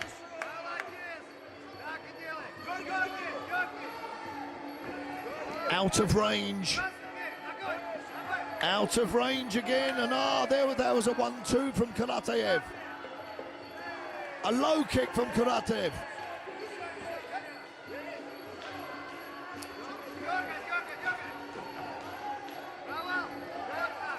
A right hand from each fighter. There, that was better, a combination from Karateev.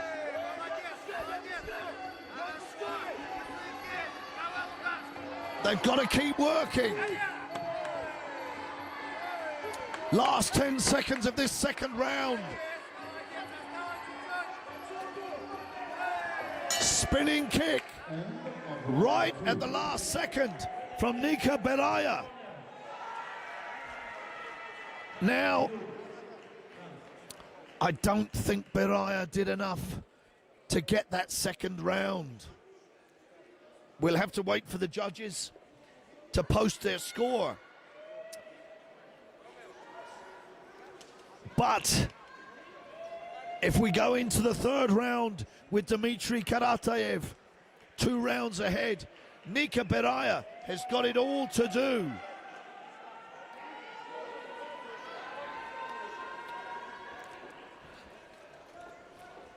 So, come on.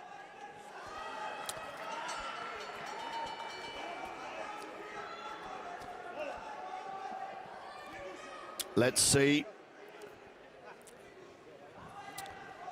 Let's see what's happening here with the scores.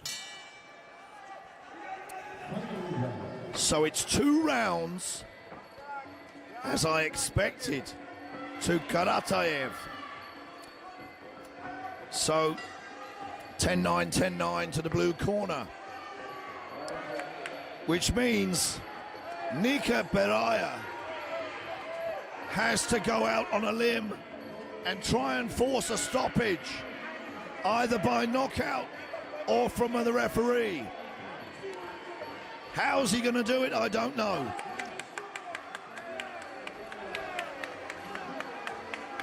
Dmitry Karateev, a class act here in this under 67 kilogram final.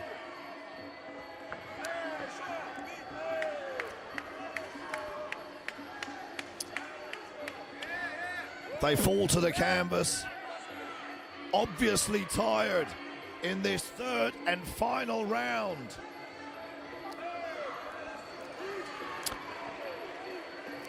And Karateev could be so much more effective if he perfected that long jab. Well, that was exotic, whatever was happening there. So they throw a flurry of missed punches. They clinch and go to the canvas. And we come to 20 seconds left of this third and final round. A nice left hook. Good punches from Peania.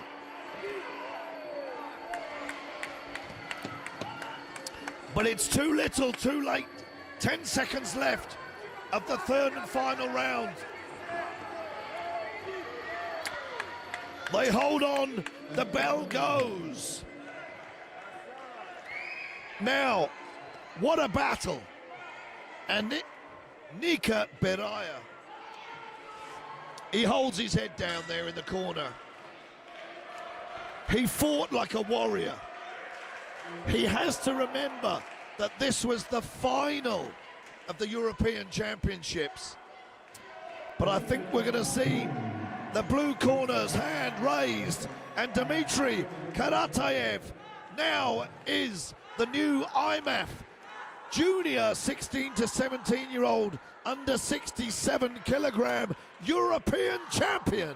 So well done, Dmitry Karateev, as he goes back to the Russian Muay Thai Federation to show off his medal.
Well, we move on to our next final.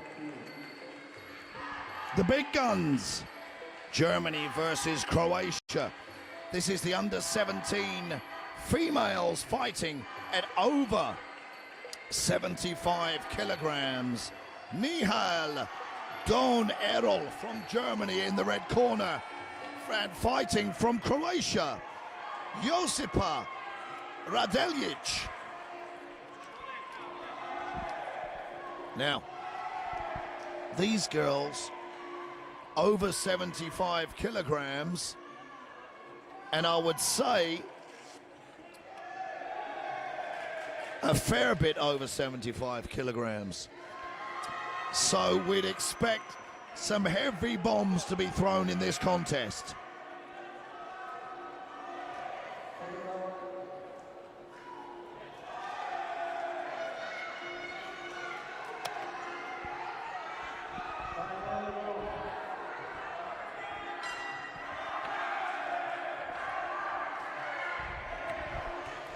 So we wait for the head guards to be adjusted.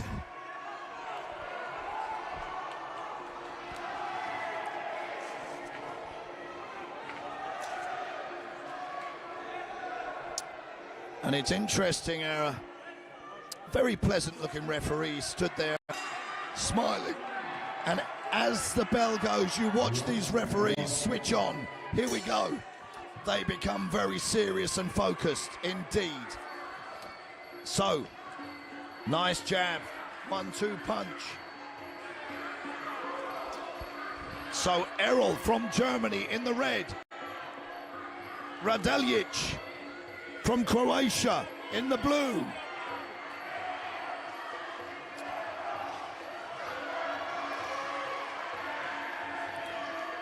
And even though, well, good knees there being thrown from Radeljic,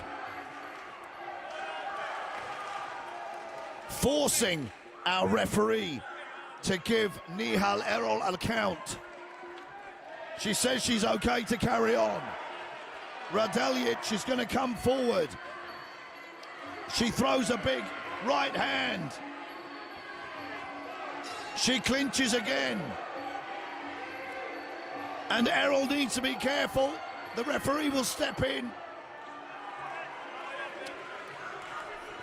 Radeljic needs to get over here to a neutral corner. The referee giving a second count. Will she let the fight carry on is the question. And she waves it off. The referee has waved the contest off in the first round. A very frustrated Errol punches her corner post.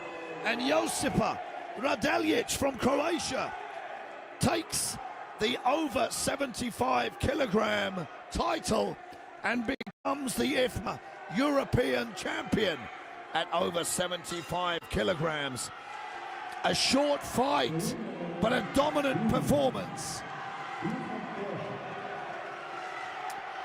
Great sportsmanship shown there once again.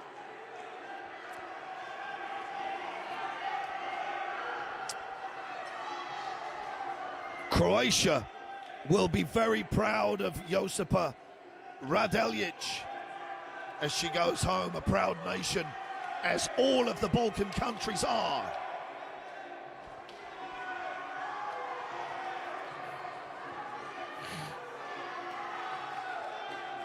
So as these ladies leave the ring,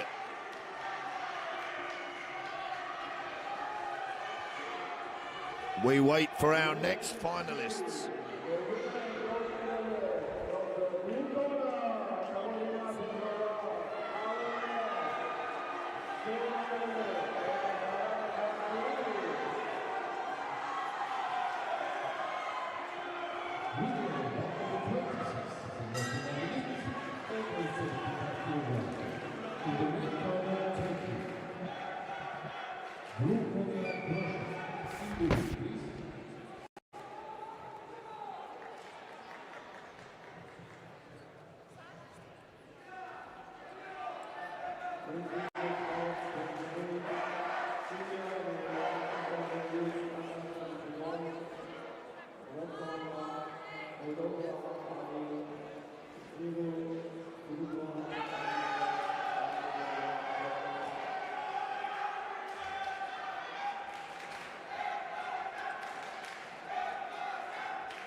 So in the ring right now, This is actually a semi-final.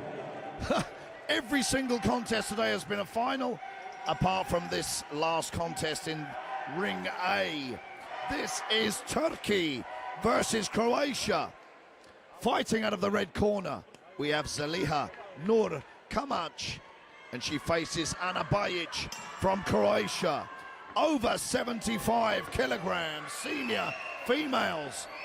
No body protection, as you can see. And it's over 75 kilograms. But I think Turkey seems to be giving away quite a bit of weight.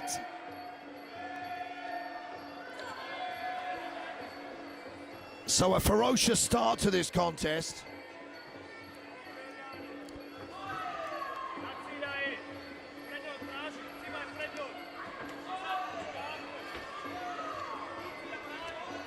Ana Bajic there, using her extra weight to lean on Kamac.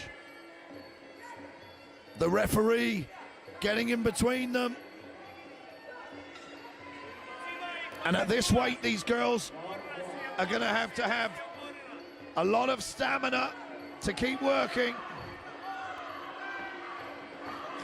Oh, nice kick, nice punches from Bajic.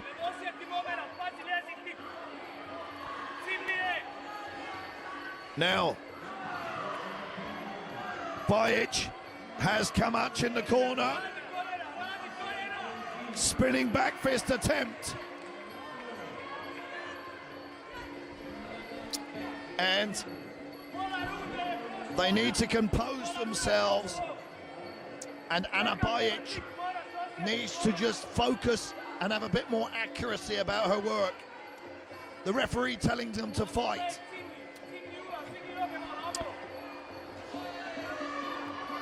We've still got a minute left of this round.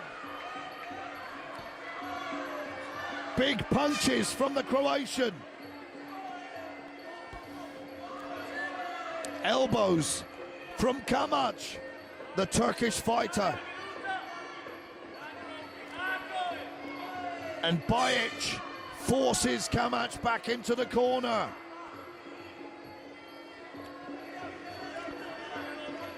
Now, Bajic getting tired. Zaliha Kamac, if she ups the pace, she could turn it round here.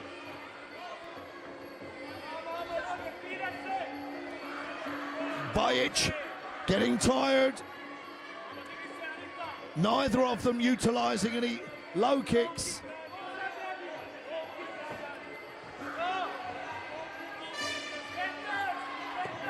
Last 10 seconds of this first round.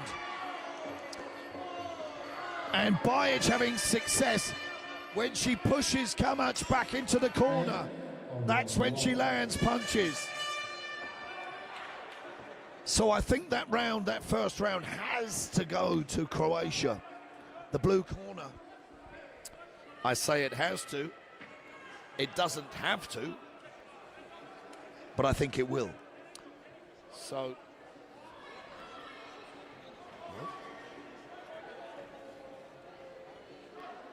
But it's not just about aggression. We have to look at the clean techniques that were landed. The knees inside. And also, actually, the red corner, the Turkish fighter, was throwing more elbows. So what were the judges looking at? Let's have a look. Well, yeah. It was more about the technicalities. It's a 10-9 to the red corner. So Ana Bajic, her aggression wasn't rewarded. And perhaps a clever fight being fought by the Turkish fighter.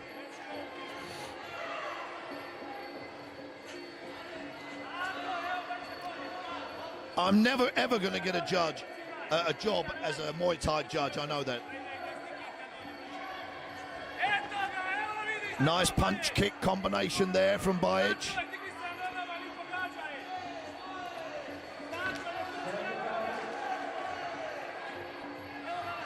Now Kamac, her gum shield was just hanging out. She should be taking advantage. Anna Bouts is tired after that first round. There's a low kick, another low kick. So Kamac fighting a cleverer round this time. She should keep on attacking that lead leg.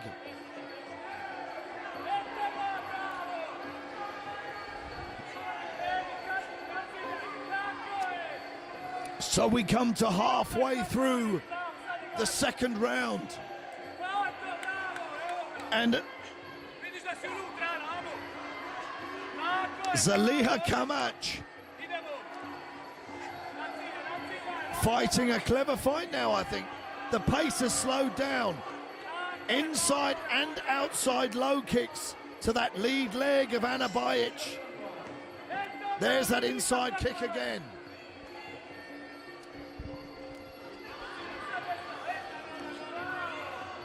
Avoiding those heavy punches.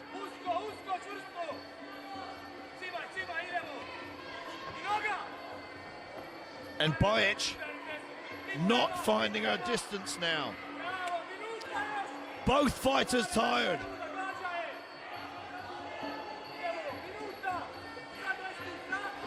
A nice 1-2 from Bouts.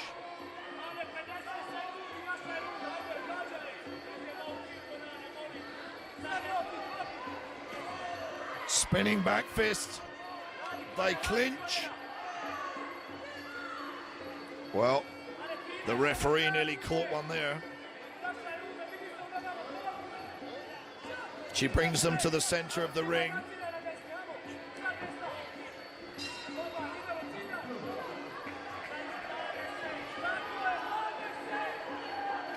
And we see 10 seconds left of this second round.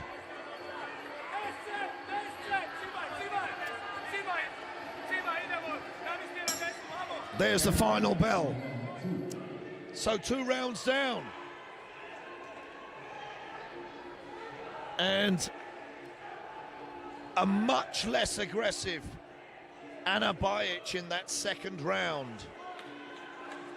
Kamac from Turkey landing inside and outside low kicks. But less work from each fighter.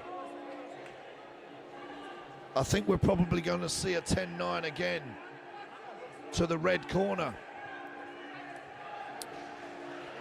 And there we have it. 2 judges to 1.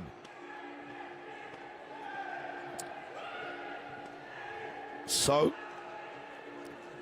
Kamac is ahead.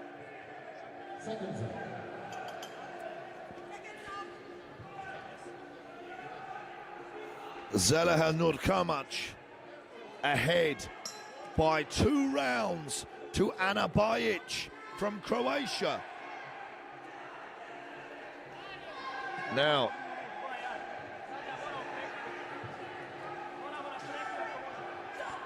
here we go, third and final round. Now, Anna Bouts, she's got the power to finish the fight, but has she got enough gas left in her tank? Nice low kick from Kamac.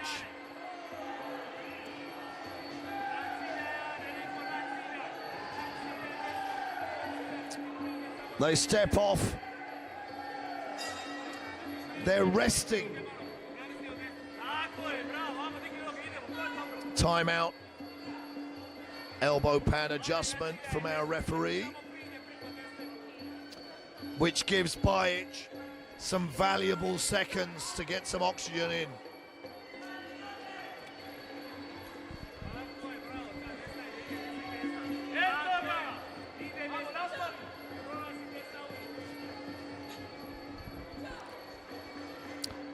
And Kamac, well, she's still taking shots.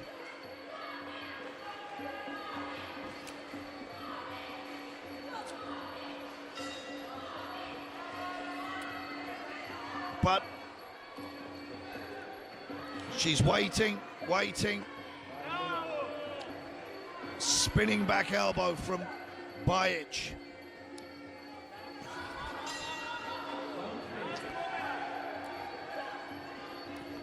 Stalking each other, both of them tired. Nice 1-2 from Bouts.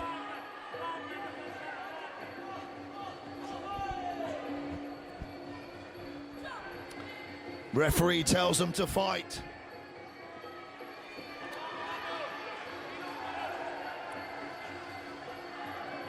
Bouts comes forward with that familiar 1-2. They can't just stand off like this. They need to be active.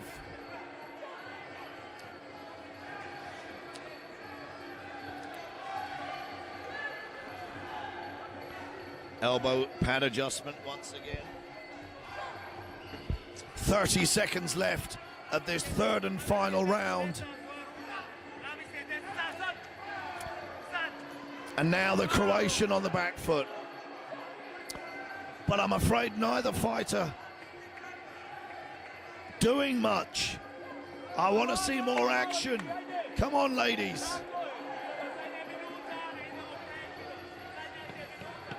Big right hand from Bouts. But she's tired. They're both tired. This is the last few seconds. Here comes the final bell. Now, well, that was a semi-final for the senior elite females at over 75 kilograms. And I would have liked to have seen them both busier. A bit more action. I know the heavier the guys get, the more gas they use. But Turkey wins that semi-final. Zaliha Nurkamac wins that semi-final of the senior female elites at over 75 kilograms. And if Anna Bouts goes away and works on her gas tank, does a bit more cardio, she could be a force to be reckoned with.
So here we go, guys, with our next contest. This is Finland facing the Russian Muay Thai Federation. Fighting out of the red corner, we have Anna Wiklund from Finland, and she faces Anastasia Kolosova from the Russian Muay Thai Federation. This is a senior female elite contest, fought at under 45 kilograms, and this is a semi-final. So a qualifying contest to see who moves forward.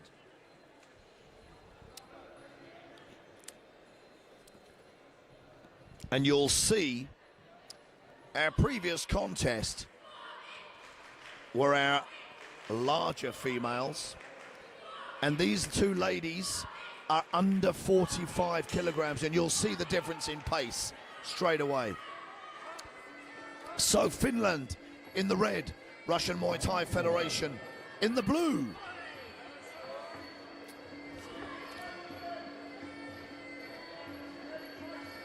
Both trying to find their range. Kolosova in the blue with a reach advantage.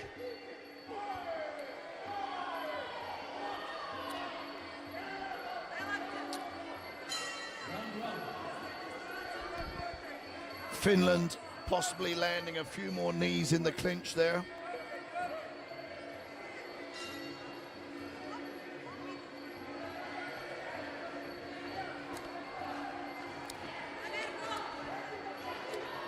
Nice punches from Kolosova. And Vikland, the smaller fighter, deciding to clinch.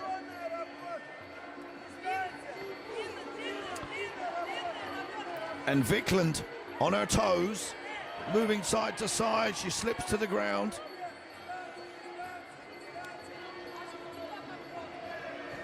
And there is a big reach advantage here.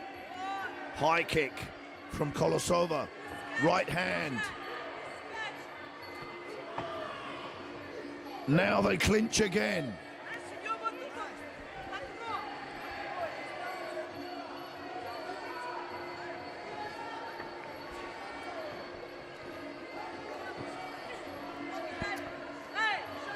Now Vikland has Kolosova in the corner, but the referee gets involved and separates them.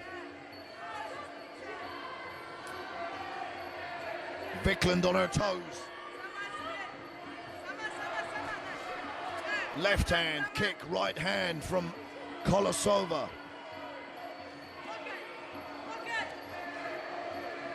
Elbow.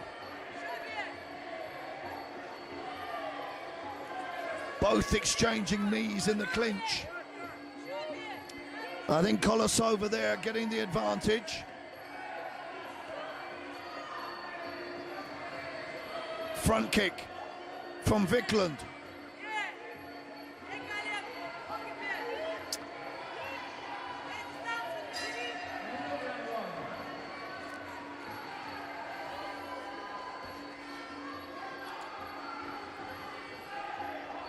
Now, referee telling them to come on, let's fight. Last 10 seconds of this first round.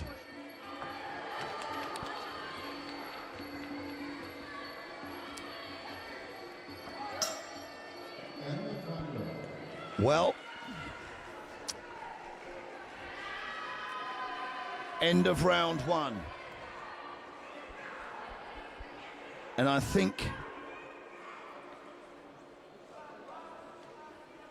Vikland at the beginning of the round, when she got into the clinch, she was definitely landing more knees. But I think as the fight went on, Anastasia Kolosova became the more dominant fighter. I think that'll be a 10-9 to the blue corner. Which it is. So, Kolosova from the Russian Muay Thai Federation, 1 round ahead as we start the second round. And Anna Vikland with a size disadvantage. She has to be more aggressive. She's got good movement.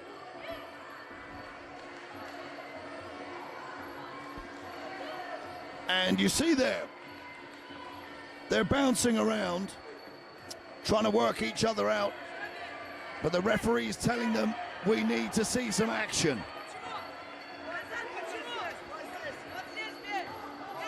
And Vikland closes the gap, but gets punished as she does so.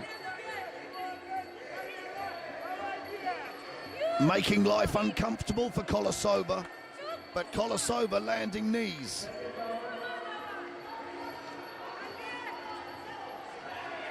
I mean, it's good lateral movement.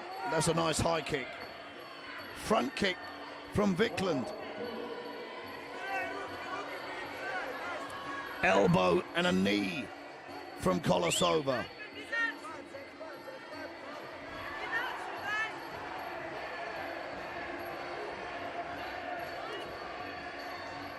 The referee's going to tell him to fight. There we go.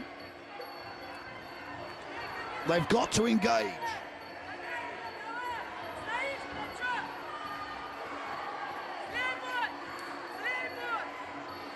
Front kick.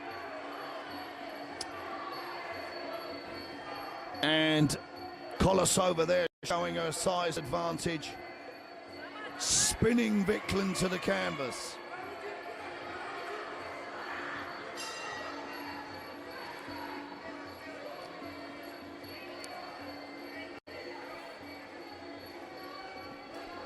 I mean, I'd like to see some sharper work from both of them. Nice high kick.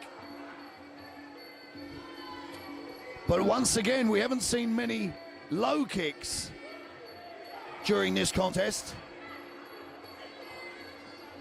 which is the bread and butter of many Muay Thai fighters.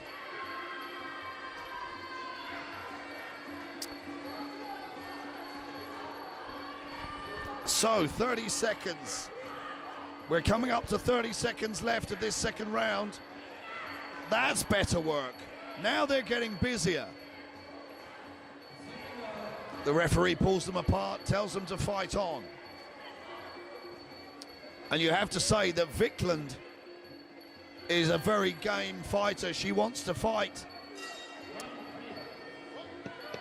Last 10 seconds of this second round. Vikland just slips to the canvas. She threw a spinning back fist, which was about half a meter short. So they go back to their corners. And, well, I'll say that that round has to go to the blue corner again. Surely. Anastasia Kolosova from the Russian Muay Thai Federation. She must get that one. Yep. So it's 10-9. 10-9 so far. Kolosova ahead by 2 rounds. So if Anna Vikland wants to be victorious, she has to come out with all guns blazing in this third and final round. But I don't think that Kolosova from the Russian Muay Thai Federation is going to allow anything like that to happen.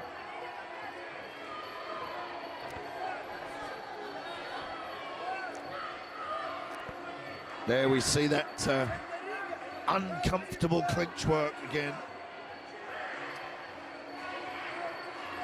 Tuck yourself in, make yourself look presentable.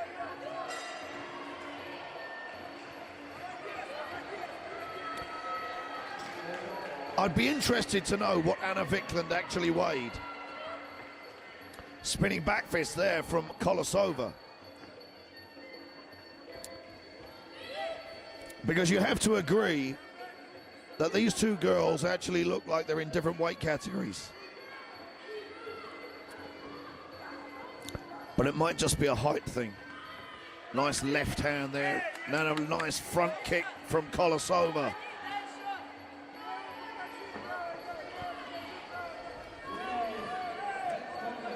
Now some nice variety. Spinning back fist from Kolosova. Referee breaking them apart. Fight on, she says. And look at Vikland there, always willing to come forward. Viking spirit from Anna Vikland. That would be a good fight name, Anna the Viking Vikland. So,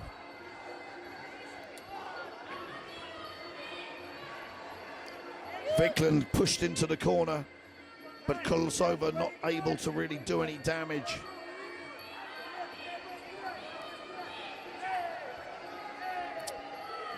Knees on the outside from Kolosova. They pummel for position.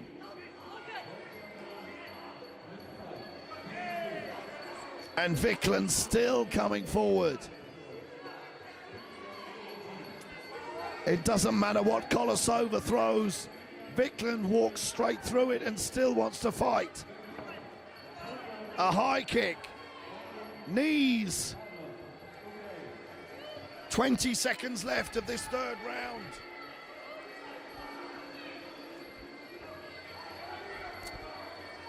So we hear the last 10 seconds. We'll see a nice elbow there from Kolosova, spinning backwards on a high kick from Vikland. The end of the contest. 3 rounds of action here at the IFMA European Championships in Athens, Greece. And I think we'll see the blue corner, Anastasia Kolosova from the Russian Muay Thai Federation. There we see it, she has her hand raised, wins that semi-final and moves on. And a very brave Anna Vikland who came to fight. And she leaves the ring smiling, enjoying what she does. And listen, if you love to fight, can you ever really lose?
So we have our next contest, a senior female elite fight fought at under 57 kilograms, another semi-final. Finland fighting out of the red corner, Peania Silkioja. I hope I said that right. And she's fighting from Poland out of the blue corner, Dominika Chabiniak.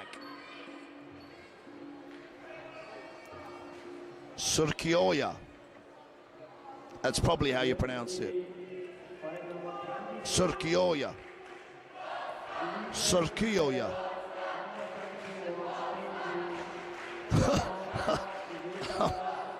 I mean, if you're watching from Finland, I do apologize. Surkioja. Surkioja.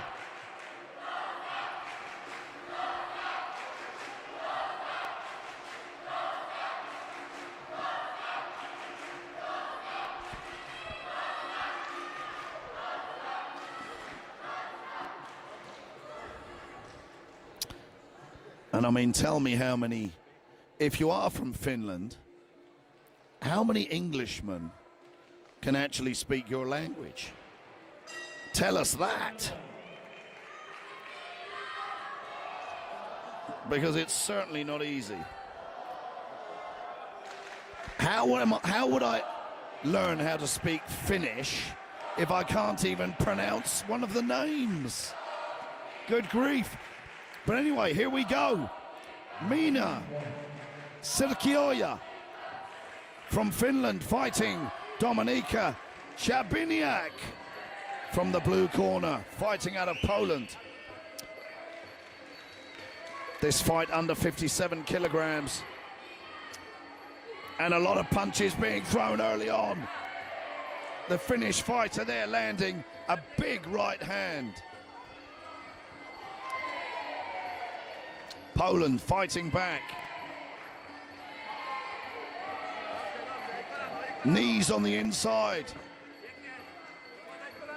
This is going to turn into a great fight, guys.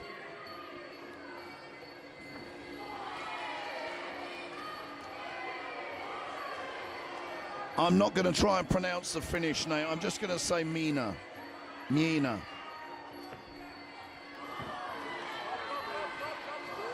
That was a great knee there from Mina. So, they close in. Finland with a right hand and a knee on the outside. Chabiniak with a little bit of a reach disadvantage. But she comes forward and throws a punch. Slips to the canvas. Finland looking to clinch. Nice high kick. She needs to take advantage of having the Polish fighter in the corner. The referee's going to separate them. Get the action going from a distance. And they're both having equal success here. They fall to the canvas. It's going to be a tiring fight at this pace. So Finland there with a body kick, a right hand, knee in the clinch. The referee separates them.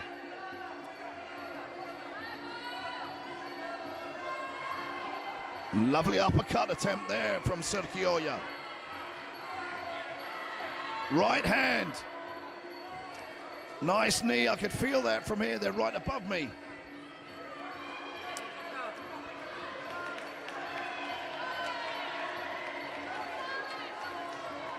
And it's, well, Sergioja has more success in the clinch. And it forces the referee to give Chabiniak a count. She says she wants to carry on.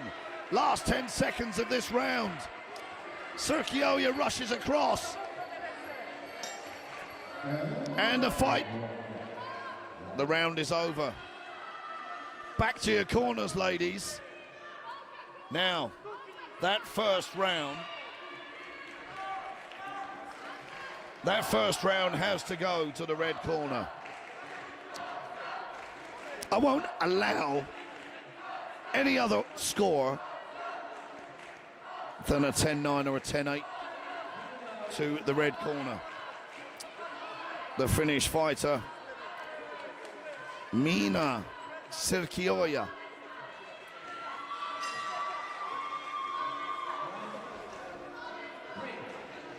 I should have used this minute's rest to run over to the Finnish fans and ask them how you say the name.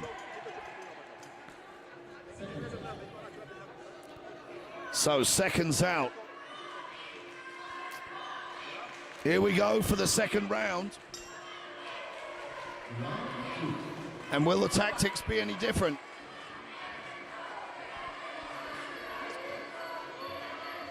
Oh, that's uncomfortable. A slow spinning kick from Poland.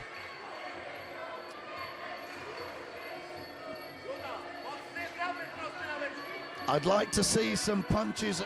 There we go, that's what I wanted. A front kick and a 1-2 from Finland. She needs to keep firing. Yep, she's got the referee to give Chabiniak a second count. The fight's going to carry on. But that's going to give Sergioja the confidence to be more aggressive. If she can unload and just keep firing, the referee will stop the contest, I think. But Chabiniak is still in the fight.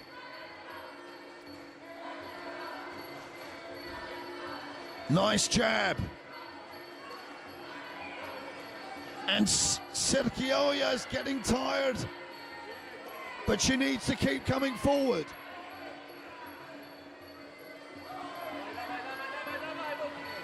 Knees in the clinch. Nothing damaging, I feel. And Chabiniak a bit frustrated. Punches missing.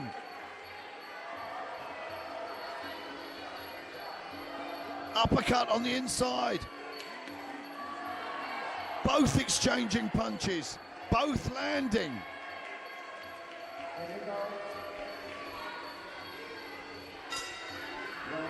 A minute left of this round.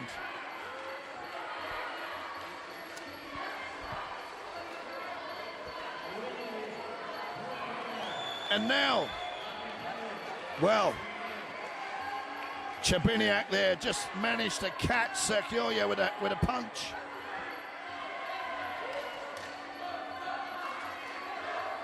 And a frustrated look on Chabiniak's face. She's taken another count. It's going to be over, I think. Maybe. No, the referee's allowing it to carry on.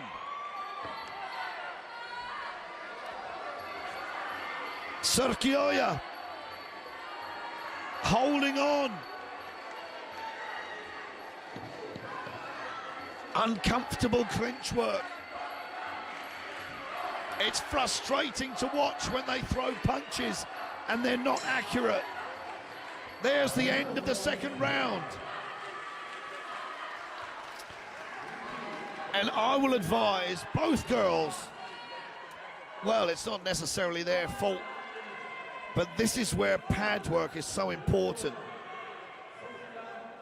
for getting accuracy.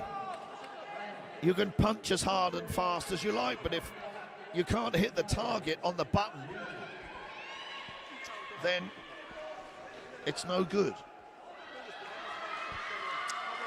So speed and power are not enough. You need accuracy on the end of it. But at the end of that second round, we're going to give Mina Sergioya another round. So it must be 2 rounds to nothing so far in this semi-final. And the judges have given that second round a 10-8. A dominating round from the Finnish fighter. So Poland with it all to do here in the third and final round. They come out and slug it out in the middle of the ring. A powerful move from Chabiniak, who's finding something at the bottom of the gas tank. It would be an amazing turnaround.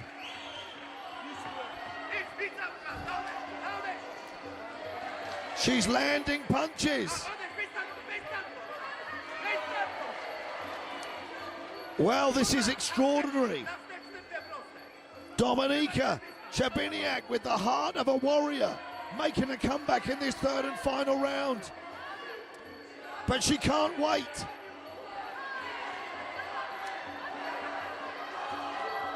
Now they clinch, and Sergioya lands far more knees. That's going to shine in the judges' eyes.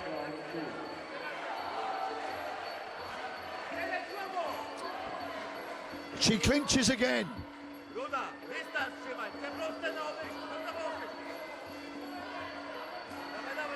They stalk. It's the final round. We've got a minute 30 left. There's time to finish it. They're both tired. Chabiniak. She's come back strong. She's digging deep.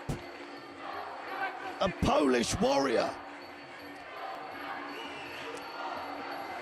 But has she punched herself out in the early stages of this third and final round?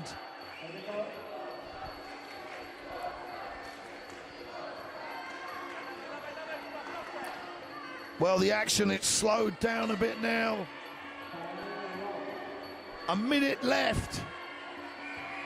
They've got to keep fighting.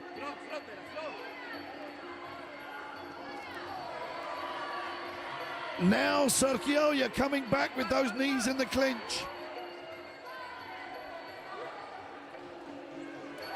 Fight on, the referee says. A right hand from the Polish fighter.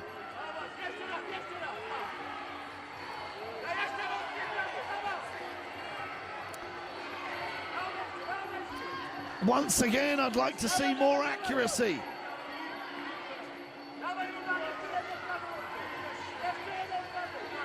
Sergioia getting caught on the way in. Last 10 seconds. Who's got something left? End of the fight. They hug. What a battle. What a battle. Mina Sergioia, she dominated the first 2 rounds. She got a 10-8 in the second round. And then in the third and final round, Peania came out with something that only a warrior spirit could give you. I think we're going to see, well, red corner, Finland win that semi-final, winning all 3 rounds. But I have to take my hat off to Dominika Peania, who fought like an absolute warrior. But Mina Sergioia, with the skill and precision to take the victory. Well,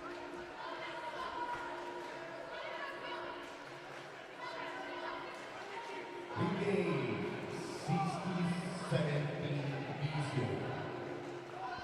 Class 91 category. In the red corner, the gold medalist, Socrates, representing Greece.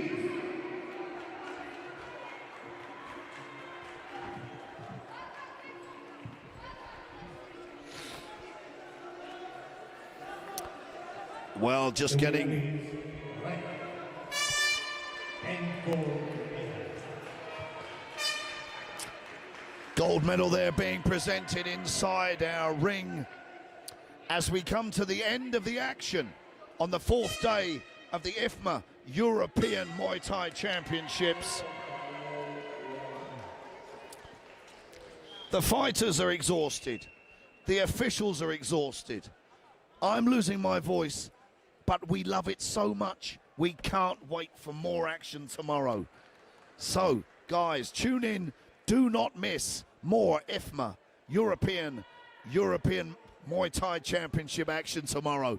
And hopefully I don't mess up too many of the names. We'll see you tomorrow. The winner is red corner, Ivica Mandova from Slovakia.